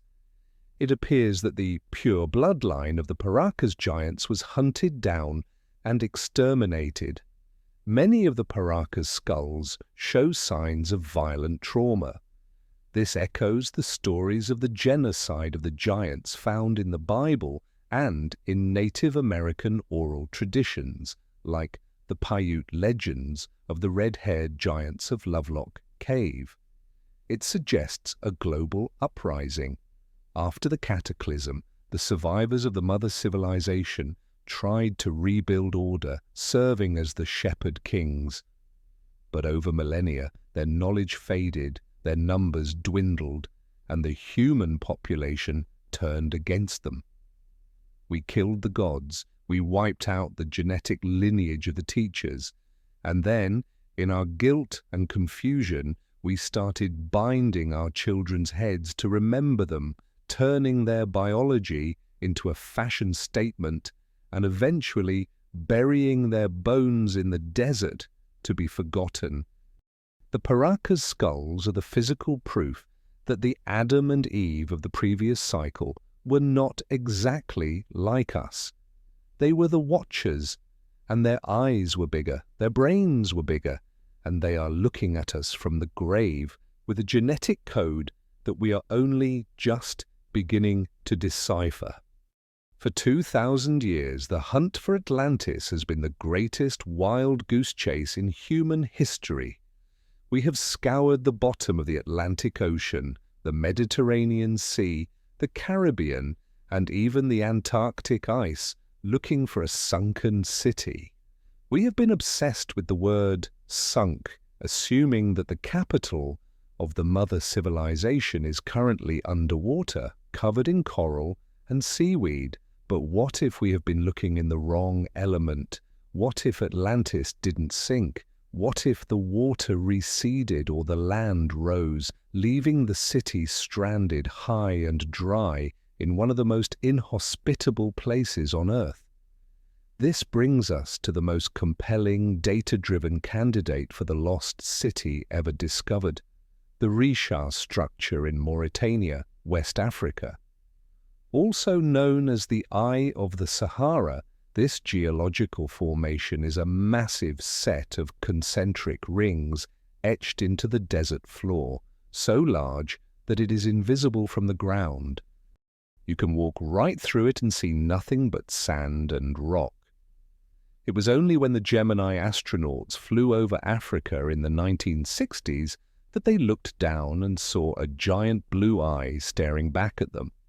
For decades, geologists dismissed it as a crater or a natural volcanic dome. But when you overlay Plato's description of Atlantis onto the Rishat structure, the match is not just close, it is forensic. It is a fingerprint. Plato is our only source for Atlantis. He described it in the dialogues Timaeus and Critias with the precision of a geographer, not a poet. He wrote that the capital city was composed of 3 rings of water and 2 rings of land, alternating like a bullseye. He gave specific measurements. He stated that the diameter of the outer circle of the city was 127 stadia. If you convert that ancient Greek unit to modern metrics, you get roughly 23 to 24 kilometers. The Risha structure's outer ring measures exactly 23.5 kilometers. The variance is within the margin of error for ancient measurement. Plato described a central island where the kings lived. The Risha has a central geologic platform. Plato described the landscape surrounding the city, a vast rectangular plain open to the sea to the south, and massive mountains to the north sheltering the city from the cold winds. Look at the satellite map of Mauritania. To the north of the Risha are the high mountains of the Adrar Plateau. To the south, a vast flat plain slopes down toward the Atlantic Ocean. The topography is a perfect match, but the devil is in the details. Plato wrote that the buildings of Atlantis were constructed from stones of 3 colors: black, white, and red. He specifically mentioned that they quarried these stones from the center of the island. If you go to the Risha structure today, the geology is composed of black basalt, white limestone, and red sandstone. The debris field scattered across the rings contains these exact 3 colors. Plato mentioned that the city had an abundance of copper and gold. Mauritania is one of the world's leading exporters of copper and gold today. Plato said the island had natural springs, some cold and some hot. The Risha structure is a geological dome, and hydrothermal activity is a common feature of such formations. Even today, despite the desertification, there are active springs and wells in the center of the eye. But the most damning piece of evidence is the salt. If the Risha structure was once a marine structure connected to the ocean via a canal, as Plato described, there should be evidence of the sea. And there is. The sand in and around the rings is saturated with salt. You can find massive salt crusts on the surface. We find the skeletons of marine animals, whales and fish in the desert sands surrounding it. This was not always a desert. During the African humid period, the Green Sahara, roughly 12,000 years ago, this region was a lush savanna crisscrossed by massive river systems. The Tamanghasset River, a lost prehistoric river discovered by satellite radar, flowed right past this area into the Atlantic. So, how did Atlantis end up in the desert? The Adam and Eve cycle provides the answer. The cataclysm involves massive crustal displacement and tectonic upheaval. The region of northwest Africa is geologically volatile. It is possible that during the turmoil of the Younger Dryas impact, the African plate was thrust upward, a process known as isostatic rebound or tectonic uplift. The sinking of Atlantis described by Plato might have been an illusion of perspective. If a massive tsunami overwhelmed the city, the flood, and then the land subsequently rose or the sea level dropped as the water was locked back into the ice caps of the new polar configuration, the city would be left stranded. The ocean retreated, leaving the port city high and dry in the middle of a dying landscape. The mud that Plato said blocked the passage after the destruction was the drying sludge of the receding ocean. Over the next 10,000 years, the Green Sahara dried up, the winds scoured the buildings away, and the sand buried the ruins, leaving only the indestructible geological skeleton of the foundation, the rings. The location also fits the geopolitical map of the mother civilization. If Atlantis was the hub, it makes sense for it to be in Africa, the cradle of humanity, accessible to the Atlantic Ocean for travel to the Americas, and the Mediterranean for travel to Egypt and Europe. It explains the connection to Egypt. The Egyptians claimed to be a colony of Atlantis. If Atlantis was in Mauritania, it was literally next door. The survivors would have migrated east across the drying Sahara to the Nile Valley, bringing their agriculture and masonry with them. The Rishat structure is the missing link. It explains why we can't find the city underwater. We were looking for a corpse in the ocean, but the body was buried in the sand. The eye of the Sahara is the eye of the storm, the epicenter of the pre-diluvian world, stripped of its flesh by time, staring up at the stars that condemned it. It is hiding in plain sight, too big to be seen by the pedestrian, waiting for us to evolve the technology, satellites, to finally look down and recognize home. If the maps prove they knew the geography of the planet, and the masonry proves they understood the physics of the Earth, then the ancient texts of India prove they conquered the sky. While Western archaeology was busy digging for pottery shards, the scholars of the Indian subcontinent were guarding a library of Sanskrit texts that read more like technical manuals than mythology. These are the Vedas, the Puranas, and the great epics like the Mahabharata and the Ramayana. For centuries, British colonial translators dismissed the descriptions of flying machines found in these texts as flowery metaphors for the chariots of the gods. But when you strip away the poetic license and look at the engineering specifications, the metaphor collapses and a terrifying reality emerges. The texts do not describe magic carpets, they describe machines. They call them vimanas. And they don't just say they flew, they explain how they flew, how to steer them, how to switch to solar power, and how to destroy enemy craft. The Vimanika Shastra, a text dictating the science of aeronautic, contains chapters on pilot training, aerial photography, and even protocols for making the craft invisible to the enemy. This is not the language of a Bronze Age storyteller hallucinating on mushrooms. This is the language of an air force. The descriptions of the Vimanas are hauntingly specific. They are described variously as cigar-shaped, saucer-shaped, or double-decked, circular craft with a central dome. The propulsion system described in the Samarangana Sutradhara is the most controversial and scientifically intriguing aspect. It speaks of a mercury vortex engine. The text reads, "Inside the circular airframe, place the mercury engine with its solar mercury boiler at the aircraft center. By means of the power latent in the heated mercury, which sets the driving whirlwind in motion, a man sitting inside may travel a great distance in a most marvelous manner."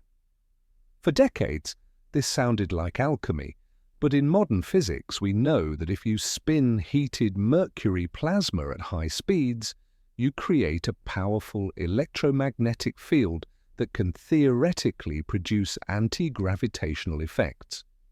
This is the same principle behind the theoretical dielectric barrier discharge, or the TR-3B anti-gravity craft, rumored to be in the US secret space program today. The mother civilization wasn't burning kerosene, they were utilizing magnetohydrodynamics. They had mastered the energy of the liquid metal. But where there are planes, there are wars. The Indian epics do not describe a peaceful golden age, They describe a global conflict of apocalyptic proportions. The Mahabharata contains passages that sound identical to eyewitness accounts of a nuclear detonation. It describes a single projectile charged with all the power of the universe. When it was launched, an incandescent column of smoke and flame as bright as the 1,000 suns rose in all its splendor. The aftermath is described in gruesome clinical detail. The corpses were so burned as to be unrecognizable. The hair and nails fell out, pottery broke without apparent cause, and the birds turned white. After a few hours, all foodstuffs were infected. Any survivor of Hiroshima or Nagasaki would recognize these symptoms immediately. Hair falling out is radiation sickness. The infected food is radioactive fallout. How did a poet writing 4,000 years ago know the specific biological effects of acute radiation poisoning? He didn't. He was recording a historical event. He was describing the end of the mother civilization in a blaze of nuclear fire. The evidence for this prehistoric nuclear war is not just textual, it is geological. In the deserts of Rajasthan, India, huge areas are covered in a layer of heavy radioactive ash. Construction in the area was halted because the radiation levels were too high. But the smoking gun is the ancient city of Mohenjo-Daro in the Indus Valley. When archaeologists excavated the site, they found a city that had died instantly. They found skeletons lying in the streets, holding hands, struck down in their tracks. They were not buried, they were left where they fell. There were no signs of sword wounds or blunt force trauma, they just died. And the skeletons are among the most radioactive ever found, on par with those found at Hiroshima and Nagasaki. In the epicenter of the city, the mud bricks are fused together. We find vitrified rock, stone that has been melted into glass. To melt rock into glass requires a temperature of over 3,000 degrees Fahrenheit. A house fire cannot do that. A volcano can do that, but there are no volcanoes in Mohenjo-Daro. A nuclear explosion does that. The vitrified forts of Scotland and the glass fields of the Libyan desert suggest that this war was global. The mother civilization didn't just fall, it was pushed. This perspective reframes the entire narrative of the cataclysm. Perhaps the natural disasters, the floods and the fires, were triggered or exacerbated by an artificial conflict. The gods fought a war in the sky using weapons that could boil the oceans and level the mountains. The Vimanas were the bombers, the Indra's dart was the missile. The survivors of this war were the ones who crawled into the caves, traumatized and irradiated, carrying the memory of the fire from heaven that would eventually become the wrath of God in the Bible. The technology of flight was not discovered by the Wright brothers, it was remembered. We are merely reinventing the wheels of a vehicle that our ancestors crashed into the wall of history. The Vimana texts are the flight logs of the fallen, reminding us that the sky has been conquered before, and the price of that conquest was the annihilation of the world below. If the nuclear glass of Mohenjo-Daro and the impossible maps of Antarctica are the physical evidence of the mother civilization, then the question inevitably arises, where are the bodies? If a race of high-status, genetically distinct giants, the rulers with the Parakas skulls and the Vimana technology, walked the earth, their remains should be in our museums. They should be the centerpieces of our natural history exhibits. But they are not. They are missing. And they are missing not because they were never found, but because they were systematically intercepted, confiscated, and erased by the very institution tasked with preserving human history, the Smithsonian Institution. This is the Smithsonian cover-up, a conspiracy of silence that has been operating since the late 19th century to enforce a specific, sanitized version of the American past.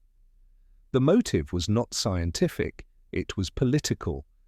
In the late 1800s, as the United States was expanding westward under the banner of Manifest Destiny, the narrative required the land to be populated by primitive savages who had just arrived via the Bering Strait.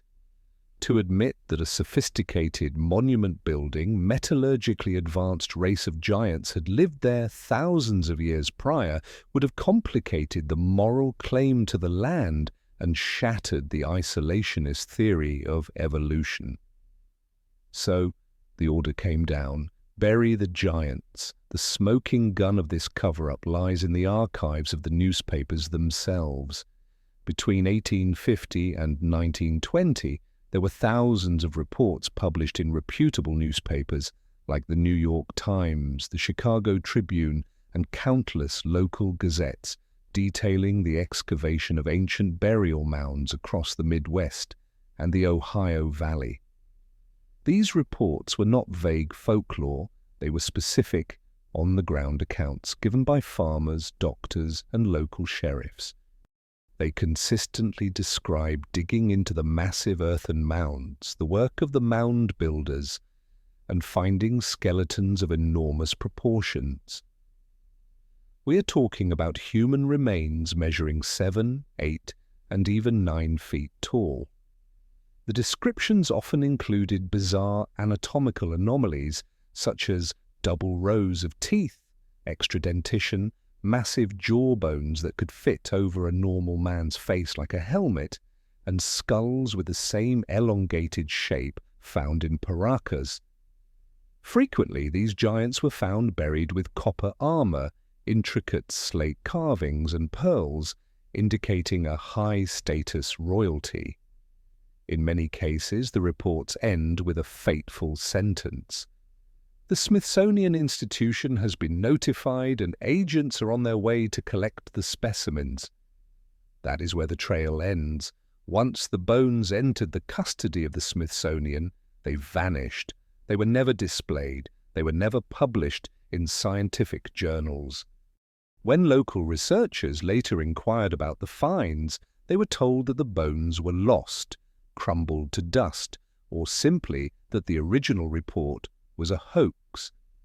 But statistically, thousands of independent hoaxes describing the exact same anatomical anomalies across a massive geographic area is impossible. The suppression was a coordinated policy. This policy was formalized by John Wesley Powell, the director of the Bureau of Ethnology at the Smithsonian, in the 1880s. Powell was a staunch evolutionist and a political pragmatist. He issued the Powell Doctrine, which explicitly discouraged museum workers and archaeologists from paying attention to any evidence that suggested a pre-Columbian civilization in North America that was superior to the Native American tribes encountered by the settlers. He viewed the mounds as a nuisance to his timeline. He wanted a clean, linear history.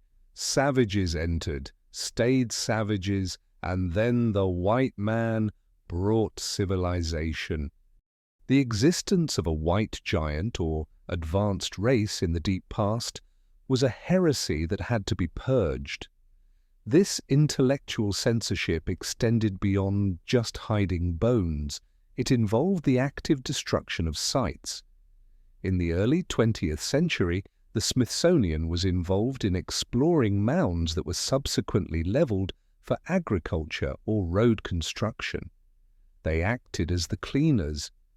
By removing the anomalous artifacts, the copper breastplates, the slate tablets with unknown writing, the giant femurs, they sanitized the archaeological record.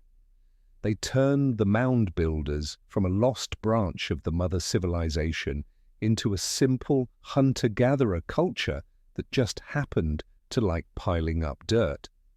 But the sheer engineering of the mounds betrays this lie. The Cahokia Mounds in Illinois, specifically Monk's Mound, is a pyramid with a base larger than the Great Pyramid of Giza. It is aligned to the cosmos. The geometric earthworks of Newark, Ohio, display a knowledge of the complex lunar cycle, the 18.6-year standstill, that rivals Stonehenge. You do not build a lunar computer out of millions of tons of earth if you are a savage. You build it if you are a surveyor heir to the Atlantean tradition. The giants found in these mounds were likely the last vestiges of the ruling elite, the tall ones, who governed the post-cataclysm colonies in the Americas before succumbing to genetic degradation and warfare. The Clovis First dogma, which insisted for decades that no humans were in the Americas before 13,000 years ago, was the shield used to protect this lie. Any evidence breaking this sound barrier of history, like the Bluefish Caves bones or the Hueyatlaco artifacts, was ruthlessly attacked and discredited by the Smithsonian-backed establishment. They ruined the careers of archaeologists who dared to dig deeper. They created a climate of fear where finding a giant bone was a career-ending event. Today, the dam is breaking. The internet has allowed the old newspaper reports to resurface. The genetic evidence from Paracas is linking the giants of Peru to the giants of Ohio. We are realizing that the museums are not the guardians of history, they are the gatekeepers. They are the vaults where the dangerous truth is locked away.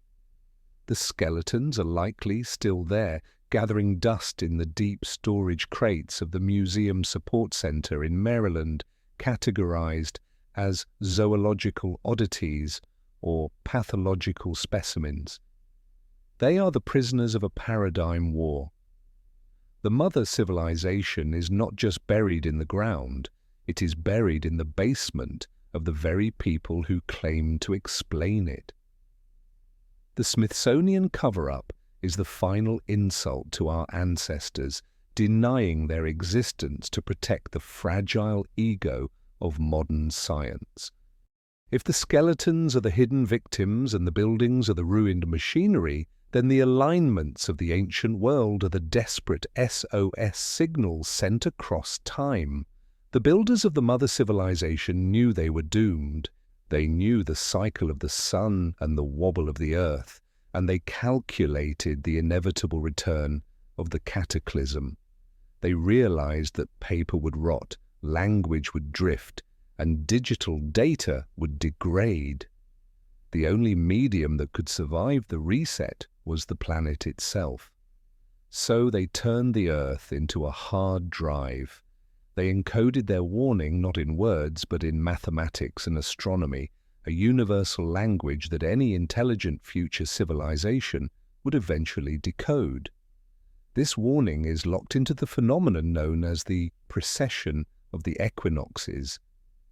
As the Earth spins, it wobbles on its axis like a dying top. This wobble causes the position of the stars to drift slowly backward against the sunrise on the equinox. It takes 72 years for the sky to shift 1 degree. It takes roughly 25,920 years to complete one full cycle, the Great Year. The ancients were obsessed with these numbers. They didn't just track them, they built their entire architecture around them to make sure we noticed. The code is hidden in the dimensions of their greatest monuments. The Great Pyramid of Giza is not just a tomb or a machine, it is a scale model of the planet. If you take the height of the Great Pyramid and multiply it by 43,200, you get the polar radius of the Earth with 99.9% accuracy. If you take the base perimeter of the pyramid and multiply it by the same number, 43,200, you get the equatorial circumference of the Earth. Why that number? Because 43,200 is a fractal of the precessional code. The number 72, 1 degree of shift, times 600 is 43,200. It is a mathematical wink from the builders. They are telling us we know the size of the Earth and we know the speed of the clock. We see this number recurring across the globe. In the Norse myths, there are 540 doors in Valhalla, and 800 warriors come out of each door to fight the Wolfenrir at Ragnarok. 540 times 800 is 432,000. In the Indian Rig Veda, the verses have 43,200 syllables. In the Mayan long count calendar, the cycles are built on these exact precessional integers. But this is not a coincidence. This is a global time capsule protocol. But what is the message? Why were they so desperate to tell us about the wobble? Because the wobble is not just a movement, it is a timer. The mother civilization understood that the Earth's stability is cyclic. The Great Year is not just a calendar, it is a cycle of destruction and rebirth. The end of the cycle, or the half cycle, of 12,960 years coincides with the cataclysms. The Younger Dryas impact happened exactly half a precessional cycle ago. They built these clocks to warn us that when the stars return to a certain position, specifically when the sun rises in the constellation of Aquarius on the equinox, the mechanism resets. We are entering the age of Aquarius right now. The Sphinx, staring at Leo, the opposite of Aquarius, 12,000 years ago, marks the start of the current cycle. We are living at the end of it. The message in stone is a countdown. This precessional warning explains the obsessive placement of ancient sites along specific longitudes and latitudes. The old equator theory suggests that sites like Easter Island, Nazca, Ollantaytambo, Giza, Petra, and Angkor Wat line up on a single great circle that encircles the Earth. This circle is tilted 30 degrees to our current equator. This implies that before the last pole shift, the crustal displacement triggered by the cataclysm, this line was the equator. The mother civilization built their most critical infrastructure on the equator to maximize the rotational velocity for launch, vimanas, or energy generation, pyramids. When the crust slipped, the equator moved, but the stones remained, a frozen line of evidence pointing to the old orientation of the world. By leaving these massive, indestructible markers, they gave us the ability to calculate exactly how much the crust moved. They provided the data points for us to reverse engineer the catastrophe. The message is also psychological. The myth of the eternal return, or the Ouroboros, the snake eating its tail, is the narrative version of this astronomical truth. They were trying to break the amnesia. They knew that after the fall, humanity would descend into a dark age of superstition. So, they encoded the high science into sacred numbers and religious myths. They wrapped the physics in a story so it would be memorized by the priesthoods and passed down orally until a generation arrived that had the math to unpack it. We are that generation. We have the computers. We have the satellite data. We have finally realized that the sacred 432 is not a holy number. It is a coordinate. The message in stone is a final act of love from a dying parent. They couldn't save themselves, but they tried to save us. They screamed across the millennia, carving their warning into the hardest rock they could find, saying, "The sky changes, the earth moves. It happened to us. It will happen to you. Watch the clock." The pyramids are not monuments to the dead, they are alarm clocks for the living, and the alarm is ringing right now. We have travelled a long, strange road together. We have touched the impossible stones of Peru, walked the buried causeways of the Amazon, stared into the empty eyes of the Paracas skulls, and traced the map of an ice-free Antarctica. We have stood in the shadow of the Great Pyramid and listened to the silent hum of a machine that has been turned off for 12,000 years. The evidence is no longer scattered, it is assembled. The picture it forms is undeniable. We are not the first. We are not the apex of evolution. We are the survivors of a shipwreck, clinging to the driftwood of a golden age we have been programmed to forget. The story of the mother civilization is not a fantasy. It is the suppressed biography of the human race. We are a species suffering from deep, traumatic amnesia. The cataclysm of the Younger Dryas didn't just break the world, it broke our psyche. We watched the sky fall, we watched the oceans rise, and we watched the gods die. To survive the horror, we repressed the memory. We built a new world on the premise of linear progress, telling ourselves that we started from nothing and have only gone up. But deep down, in the collective unconscious, we know the truth. We know that the Garden of Eden was real, and we know that we were kicked out not because of a sin, but because of a shift in the stars. The resistance to this truth from the academic and political establishment is not born of skepticism, it is born of fear. To admit the existence of the mother civilization is to admit that our current society is fragile. It is to admit that the skyscrapers of New York and the databanks of the Internet are just as temporary as the megaliths of Atlantis. It destroys the illusion of permanence that the control system uses to keep us in line. If history is a cycle, then the current powers are not the end of history. They are just the current tenants of a building scheduled for demolition.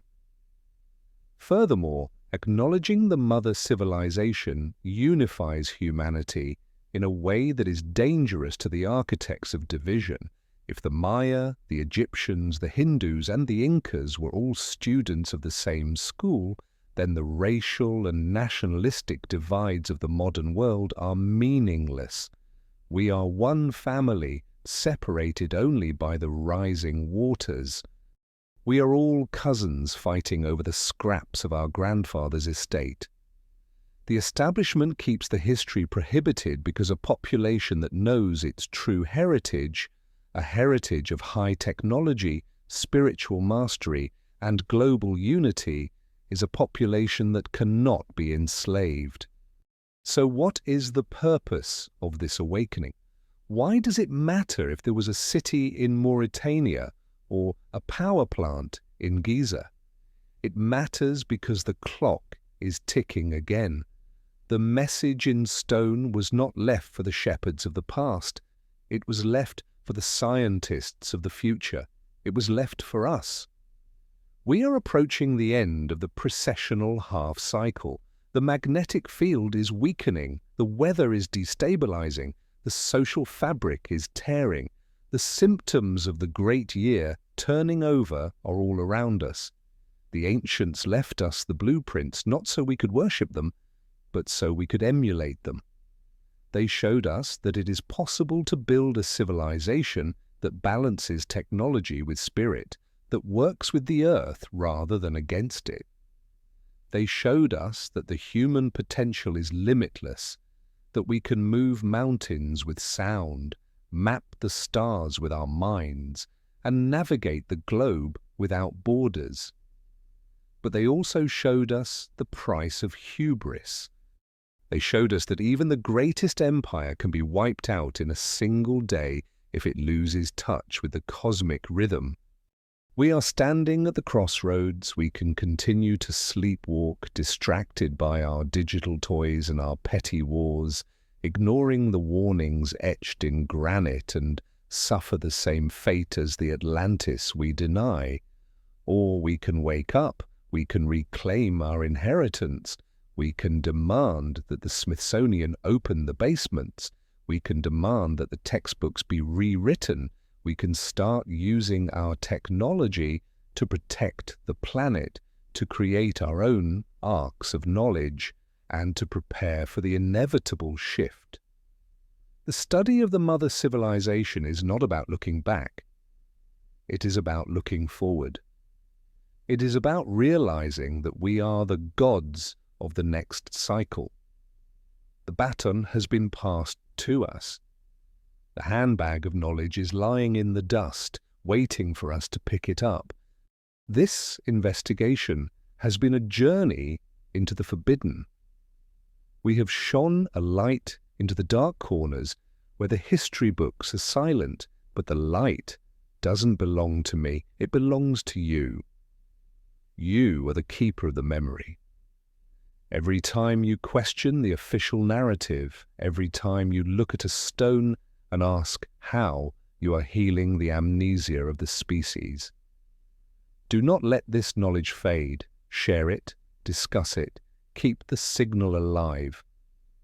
We are the architects of the new world, building on the foundations of the old. The water may rise, the fire may fall, but the human spirit, the spirit that carved the Sphinx and sailed the ice-free seas, is indestructible. Thank you for walking this path with me. Thank you for having the courage to look. And until the next time the wheel turns, stay awake.